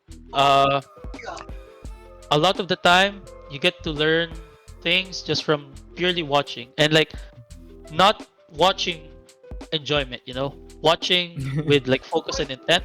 Because sometimes people will say, you know, I watched VCT often, like, so am I not good enough? No, there's a difference between like watching for entertainment and like watching with like focus and discipline, right? So what I mean by that is things like knowing how to take an angle and how to take a duel, something you should know instantly when you watch a game. You can tell because like different players will take the duels differently. So like say Tens will swing this way, but Shazam won't, even though they're both jet mains, right? So there's a reason for like why those things happens, and you should be able to tell as an analyst which one is like more correct or more appropriate for the scenario that you're being placed.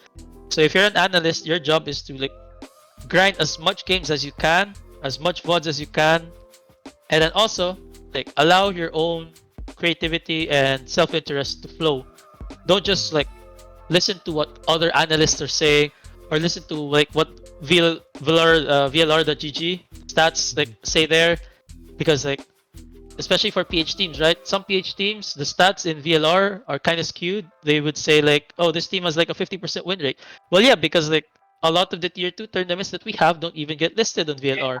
So if you're only using like VLR as your main reference point for statistics, then you're probably gonna flunk out because, say, I remember we had like a 20% win rate on Ascent like prior in VLR, but they didn't include like the 6 Ascent games or the 5 Ascent games that we played in like Intel Rivals or in AMD Adrenaline, right?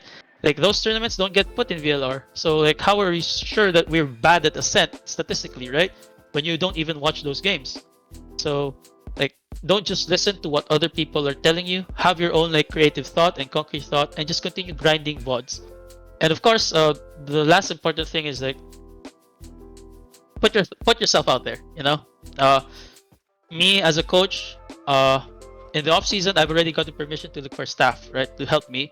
But like, I won't be able to look for people if you don't put yourself out there. Like, it's hard to just do interviews all the way like over time, and like it's hard to just like post over time, right? And it's easier for me as well if you put your thoughts and yourself out there, because I get to know like exactly how you think and how you view the game and how you watch the game. So, you know, like the first thing is probably make a Twitter, put yourself out there, like Or make a your blog. public post or like a Facebook page or a blog, yeah, and then put yourself out there, right? You have any observations? I think like a big example would be like Seasonal, right?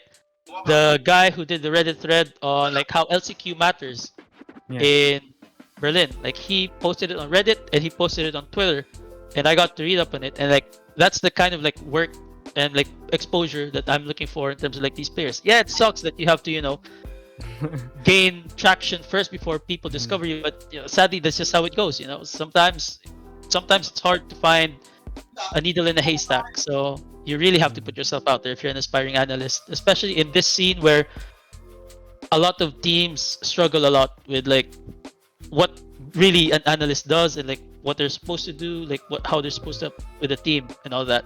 You know, so it's like it makes it easier for me to find out like which person is the right one for the job or which person I'm looking for. You know? So that's my think advice. That's okay. Plug Oasis Gaming hiring staff. so Oh, if wait. ever search for Coach Mark on Twitter, if ever you have like notes no. on games that you've analyzed, here's my PDF of like 5 VCT games that I've watched.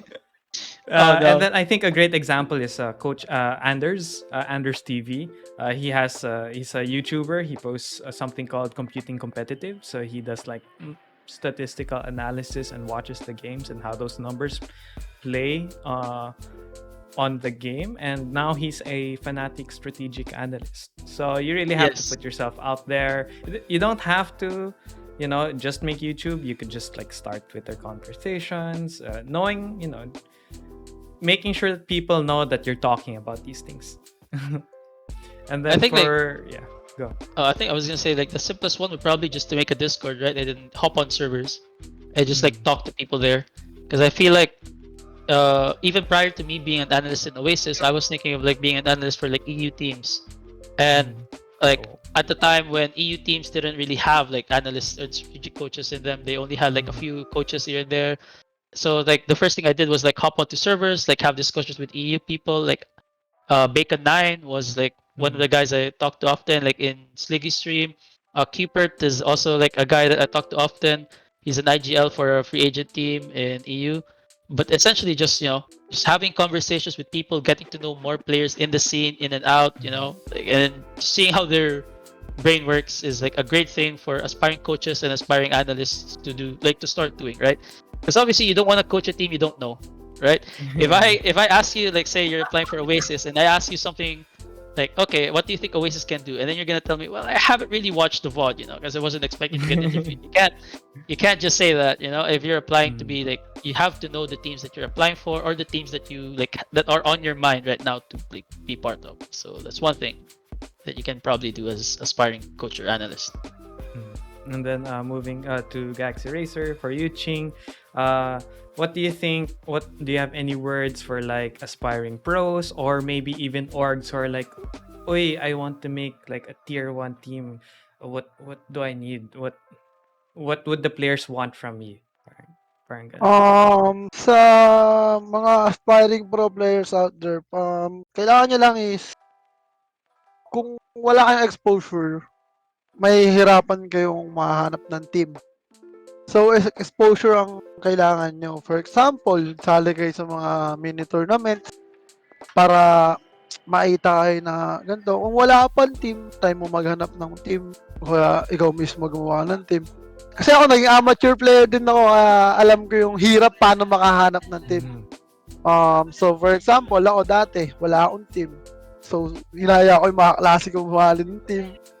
Kahit Gold Nova lang sila noon. Tapos ako, DMG, sumali kami tournament nun sa Mineski. So, pagka Mineski, Infinity Open Tournament, andun yung mga malalakas mag-CSGO. So, nandun yung mga harang. Tapos after nun, naglaro ako. Tapos, yun, dun ko nakilala yung mga malalakas. Nakakita nila paano ako maglaro, nakilala ako. Niyaya ako kung gusto kong mag-CSGO tournament. So, napasok ako sa triads nun. After nun sa triads, yun na yung simula ng karir ko na amateur. Kahit wala kaming sponsor, nananalo kami ng mga tournaments. Tapos napunta ako sa Neno Nights Gaming. Yung Neno Nights yun, isa rin sa tumulong sa karir ko yun na magpa-improve kay Boss Neno, kay Ate Joy, kay Boss Chris, kay Boss Ian. Si Ian Chris yan. Man, tumulong sa akin yun yung amateur pa lang ako pero naranasan ko yung buhay ng semi-pro. Kasi na-sponsor ang mga gamit. Kasi nagsimula lang ng walang gears nun di ba? Kasi ako pumunta ng tournament, gamit lang sa Mineski yung ginagamit ko. Kunyari, keyboard doon, mouse doon. Yun yung ginagamit ko talaga. Tapos yun, nung natuto nung nag-improve na ako CSGO, yun, dapat may exposure ka lang sa sarili mo para makilala mo yung mga tamang tao na tutulong sa'yo. Yan. Pag wala ka naman exposure kung tamad ka mag-tournament, kailangan magaling ka sa rank. Kailangan makilala ka na aabot ka sa leaderboard na top 10, top 50. Kasi once na umabot ka sa top 1 to 100, tapos wala kang team, player to watch out ka. Kumbaga, isahabulin ka ng mga tao na kasi pumapalag ka sa high elo na rank games. Mga nasa high elo, sino ba? Mga top teams din. Tapos, meron kasing Radiant na low elo lang Kasi, kunyari, kahit Radiant ka, hindi porket Radiant ka, high elo na yung nilalaruan mo. May mga Radiant na high elo. Meron namang mga Platinum, yung mga na-decay, mga Platinum na nakakapaglaro sa Radiant elo. Kasi ganun yan Iba yung elo basing ng Ako, kunyari, kasi ako Smurf. So, Diamond, Diamond 1 lang siya, kalaban ko doon mga Radiant, ganun. Kasi dati siyang Radiant na account. Tapos di ko nagagamit. Kaya mataas yung elo niya. So, ganun nga, kung gusto mong makakilala ka para maging pro player ka, kailangan sipagan mo lang din.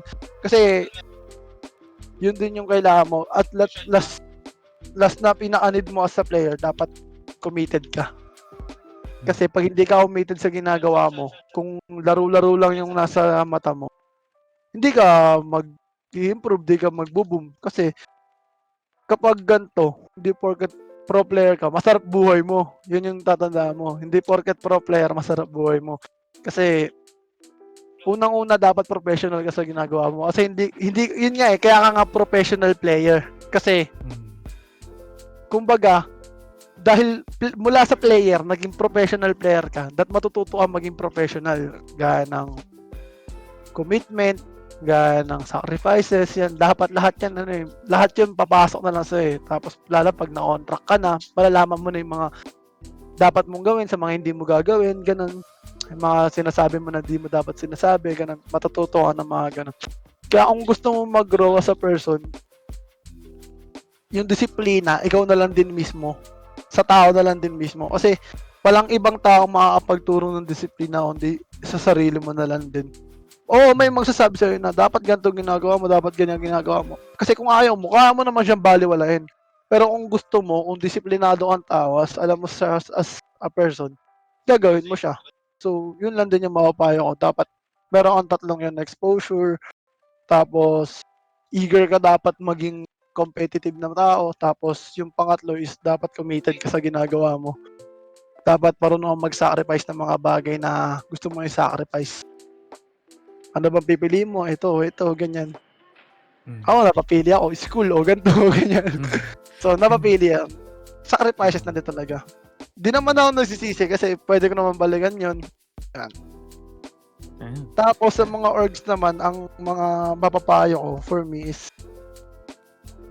yung staff, maganda na, the best yung orgs na may staff na may coach, ganyan, disciplinarian, analyst, maganda yung orgs na ganyan. Kaya sobrang thankful ko lang sa GXR kasi meron kami lahat ng yun. Nabibigyan kami ng mga kailangan namin, kaya yun. Sa lahat ng org naman na napuntahan ko, lahat yun naranasan ko. Kaya thankful ako sa lahat ng orgs na napuntahan ko. The best yung mga org na napuntahan ko. And yun, gaya nga rin ng kila Coach Maark yun. Ganun din yung org nila. Kaya I wish sana kung gusto natin mag-improve yung scene natin, dapat lahat ng orgs maging ganun sana, mabigyan din yung mga players kung ano yung kailangan nila. Kasi ang players, mahihirapan sila kapag 5 lang sila. Kailangan din talaga nila ng isang maggagabay, isang magtuturo, tapos isang didisiplina. Kumbaga, lahat ng din. Kasi kahit disiplinado yung mga player mo, may times kasi na mababurnout, di natin maiiwasan yun, lalo na yung mga players. Like, kunyari, ganito, parang laging talo, laging may homesick, merong lahat yun dapat maiiwasan natin. So, yun lang din mapapayo sa mga orgs. Sa mga orgs dyan, sana po, kayo na pong bahala mga boss. Yun lang po mapapayo ko, pero hindi nyo naman po kailangan pakinggan yung sinasabi ko. Ang opinion ko lang po yun kaya na lang po bahala. Insight ko lang po yun as pro player. And I think, well, just personally, because I want to add lang din is na for orgs that are, looking to start a team, don't use winning as your mode of profit. It'll burn out teams. It will put a lot of pressure on teams to try to win. So True. look at these other orgs like Racer, Oasis Gaming. They're looking for sponsors. They're looking for marketability. So if you think you're going to, I'm going to make a team and will be top 1 in the first 6 months, I would say good luck. Good luck. How about you? Maybe Coach Maark, maybe you want to add on, like, for orgs, not just for the analyst coach. I'm gonna piss again. Like, I love how this has just been like a podcast of me like pissing people off, right? Yeah. But the number one thing that I want orgs, right? And if I had the power to demand them to do so, I would. Like, number one thing is contracts. Sign your players, give them salaries. You can't expect players to live off of tournament prize pool winnings and just a boot camp. Like, yes, a boot camp is nice, and the fact that you can provide one is great, right? Because it helps like players in the team. But they need salaries. Like players need to be like, if I'm gonna convince the parent of a 17-year-old player that, hey, you know, this thing is worth it, and your child is pursuing something that he wants, and the child themselves, right, want to like convince their parents to like pursue things, then they need the salaries, they need contracts. Like it's something that just gives you security, you know, something that assures players that, hey, even if we don't win tournaments, I still have money to buy food. I still have money to buy things that I may want, you know? I can buy like the latest keyboard or the latest mouse, and it's like on me. But like, there's so many teams right now in the scene that just, I don't know, like they just provide a boot camp and then they think that's it. My job ends there. They don't provide the support staff, they don't provide salaries, they don't even provide their players with contracts. So that like that's the number one thing that I hope that, you know, teams and players and orgs like all together agree that we need to have like moving forward, especially in 2022. Like teams need to sign their players on contracts. You can't cheap out on players and you can't cheap out on your team because you're afraid of like fully committing investment. Sabi nga ni Ching, di ba? Kung yung players dapat kailangan ng commitment, eh bakit yung orgs hindi magko-commit, right? If you really want to be in this scene, then you have to be all in, right? And if you're gonna be all in, then you know, spend on your players. Give them contracts, give them salaries, give them something to live off of. Not just like, okay guys, may bootcamp kayo, may 5 PCs, have fun. Kasi like, that's something that most orgs right now do. And you know, it's great. Provide a bootcamp, that's nice. But you need like players need to have salaries. It doesn't matter like if the salary is like low, right? Because you're starting off, it's fine. But you need to have these players like have a sense of security and assurance that, you know, their future's on the line here. These players are all young. Like, these players have to have something that's worth more than sacrificing for like school or university, you know? So that's like personally something that's just I hope to see more of like in 2022. Just more teams signing, players signing, like giving them salaries and all that stuff. Yeah. Okay. Yeah. So for it totally makes sense. Like if you want the industry if you want the esports scene to grow, I think everyone wants the esports scene to grow, like following a certain standard, following a certain level of like, we have to do this so that if we grow even bigger, you know, no one's being like scammed out, no org is just like regretting having a team and all that. True. So I any plugs? You know, I think that was the last formal question I have for you, Ching. Any plugs for your personal or your team socials or people you want to shout out? So medyo marami akong masasagot. Kasi marami akong masasagot kasi yan nga. Dahil nga sa mga thankful ako sa mga naging org ko. Sa BREN, sa Arcadial, and now sa GXR. Sobrang thankful ako sa mga orgs na yan kasi di ako napabayaan. And sa mga tumulong sa akin, big shout out to the people who helped me. Sa Galaxy Racer Dreamfire, kay Boss Mitch, Boss Chris ng GXR, and Boss Paul Roy, Boss Mark Chan ng Megatech Zone, kay Boss Neno sa isa tumulong sa akin, kay Ate Joy, kay Mark Sylvester, yan, si Nok yan, tropa yan, magaling yan, tinulungan niya rin akong sa CSGO dati, siya rin dahilan bakit nag-pro ako. Kay Coach Trix and Coach J, sa mga coaches namin na walang sawang sumusuporta sa amin. Kay Colleen Cruz, sa girlfriend ko na lagi nandiyan para sa akin, tsaka sa mama ko, Tintin Manalo Perez, Bom Perez, sa lahat ng Perez family yung shoutout. Oh no, may shoutout ka ba? Liga. Si Johan, shoutout doon niya. Tsaka kay Phil de Guzman, shoutout daw. Tsaka kay Carlo Campo, tsaka sa mga teammates ko, shoutout sa inyo. Kasi sila Georgie, yung buong GXR team namin is maraming brothers na nagtutulungan kung sino yung nahihirapan, nagtutulungan kami. Kaya sobrang thankful ko kasi nagkaroon ako ng mga bagong kapatid. Tapos, yun. Shout ka nila, Georgie, Eman, kay Johan, kay Carl, kay Boss Chris na tumatayong aming airpat. Yung boss namin kasi siya yung tatay namin sa team.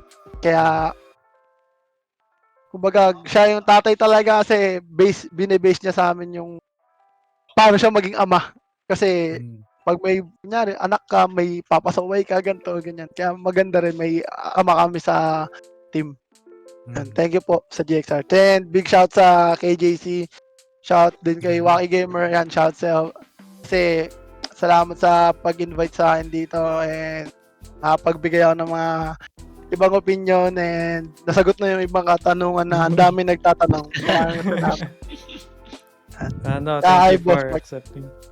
Thank you for accepting, and also everyone. I think in GXR streams, so make sure to also check out their Facebook. If I recall, I don't know if anyone has switched to Twitch.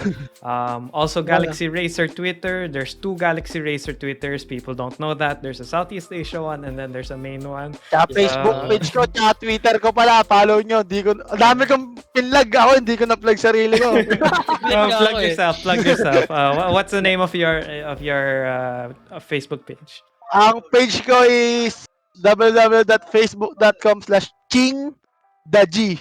Ching DA tapos G. Tapos yung my Twitter is Ching Pogi 22. Yung pala yung Kasi handle, yung pala yung handle mo. dati kaya Ching the G naman yung page ko. Kasi dati Ching ko the kay God, Jen, diba? Ching the God. Yun Ching the talaga, God. yung simula. Kahit nung Valorant simula, pangalan ko talaga Ching the God. Kaya CSGO pa lang, kaya tawag sa akin ng mga Ching the God. Yung mga nagtitrip, Ching daga. Mga ganun. Ginaganon lang ako. Kaya, ayun. No. Okay. And then to you, Coach Mark, any plugs, shoutouts, and for your team or your personal socials? First, I want to obviously thank Oasis Gaming and Boss Ara. It's not like this is for the past like 5 or 6 months. It's been a dream for me, and taking a risk on a person like me who has like no prior like FPS experience, no prior coaching experience in FPS. It's just a huge leap of faith, and I'm happy that I get to give back what was like trusted into me. So I want to shout out like Oasis Gaming. You can find their socials, just type Oasis Gaming and Boss Ara, Boss Anorak. Our sponsors, Blind Spot, Gosu, and Chronos. I want to shout out also like the people who've supported me this far, right? So when I was an analyst starting out, I want to shout out Coach Ekoshima, my cousin. Most people don't know my cousin. He was the one who basically got me this job, right? The funny story of that was I was just putting myself out there, talking to teams, talking to players a lot.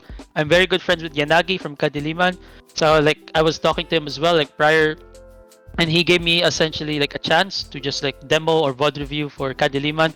And on that same day, my cousin told me, you know what, we're signing you, like right then and there. And then he got me the interview, and I got to talk with Basara, and my Oasis journey started there.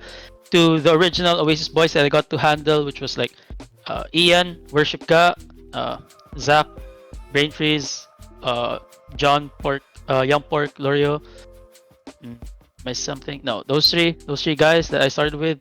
Thank you, because it was a fresh experience for me, and they were like very patient. They were also like very willing and very smart and hardworking players, especially Ian, right? Ian, I think I worked with him the shortest, but he also knew instantly, like he was the one who was cheering me on, essentially.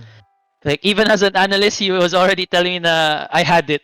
I had it, and I was like bound to be one of the best coaches. Like I didn't believe him at the time, and even now I don't. But like it's just a big like factor, right? Because people who believed in you from the start, I never forget that. Shout out to Gador. I think he's LFT right now. I've seen him like scrimming, but I'm not sure yet what his plans are. But if people want world-class duelist, and if people want to find like a world-class duelist, Gador is free. So you can contact him on his Twitter or probably like on his Facebook. Just like Dodge Gutierrez. Lastly, shout out to my boys as well, like everyone, Kurt, Coco, Rip, and Marky. The 4 boys who essentially, made my coaching philosophy a reality. Like they were the main like prior to this, I always looked at teams and I always watched PH teams and thought to myself, wow, these guys suck. These guys, they don't know how to play the game, or these guys are playing it wrong. And it was like rough at the start, because I had to build and rebuild and build and rebuild again over and over. And after finally tons of roster changes, these players, they believed in my coaching philosophy. They gave things a try, and it all worked out. And so I got to see my dream essentially like on the big screen. As a coach, that's like something that's really something I can be proud of, And I know that even after I'm done coaching, I know that whatever I taught them, whatever like we talked about, the things we did, like it's always gonna be part of them and part of like their journey in the esports scene. So I'm very just proud of these boys. The only thing I had at the interview was when Boss Ara asked me like, what do I see myself doing? Like, why do I want to be an analyst? And as I gave a simple answer, I said, I want to be able to watch beautiful Valorant gameplay, like the ones I see in NA or EU, but I want that to be in PH. I want to be able to watch beautiful Valorant gameplay in the Philippine scene. And when I watched our VCT PH Week 3 run, I saw like just some of the best Valorant I could ever see. So shout out to those guys. And lastly, shout out to Trix, obviously, like our new member. I hope everyone in the community welcomes him, and he's very eager to prove himself. He's very eager to show what he has. That he's not just a Godot replacement. That he can be like himself as well. So watch out for him. Look out for him. I know people know him already from TFO. The TFO boys are back, but I want to be able to at least show like other people that this is gonna be a different version of TFO. Hopefully a better one. Hopefully a more different and more diverse one. Lastly, shout out to I'd like to plug obviously like my Twitter. It's the only place I post a lot of stuff on, because I have a Facebook, yes, but I don't have a page, so I don't really post on like a page often. And my personal Facebook is just like for family. So yeah, I want to shout out my Twitter, which is like Maark the Weeb, which is like MAARKTEHWEEB. That's my only handle. Mike the Whip. Yeah. Yeah. So it's like I will like and retweet anime stuff, but probably when Berlin starts, I'm gonna be posting obviously my own personal thoughts as I follow it. So if you want to see like coaching or informative content or long form EDU content, you can check it out there. If any player, I want to say this now, if any player or aspiring pro or probably just like a fan, an esports fan, like want to learn more or like have questions, I would say I'm free sometimes, like probably from 1 a.m. until 3 a.m. So you can hit me up on Discord. I won't plug my Discord here because I don't want spams. But if we share, like if you are in the Oasis Discord, you can find my Discord there. I'm online 24/7. You can hit me up on Twitter as well if you have questions. As long as I've said this often to every player that has passed me and even my current team, if you have questions or concerns or anything that you're curious about, as long as it doesn't like override my capabilities as a coach for Oasis, I'll be free to answer them. So as long as it's not something like, hey, what does Oasis do on their eco rounds, or what does Oasis do on their pistol rounds, as long as it's not those questions, I'll be free to entertain them. So yeah, that's it for me. Okay, so guys, make sure to follow Ching's social pages on Ching the G. And then Ching Pogi 20. Pogi. and also the other Galaxy Racer players and their other socials. Don't forget also for Oasis Gaming, for Coach Maark the Weeb. Our Twitter, Galaxy Racer at Galaxy Racer DXB and at Galaxy Racer _C. So there's two. Make sure to follow them, guys. Yeah. So there's two socials, and also not for Oasis Gaming. It's Oasis Gaming on Twitter and on Facebook as well. I also have to add that make sure to also follow the socials of KJC Esports. It's just KJC Esports over at YouTube, Instagram, Twitter, and Facebook, where we give different updates and hold possible future tournaments.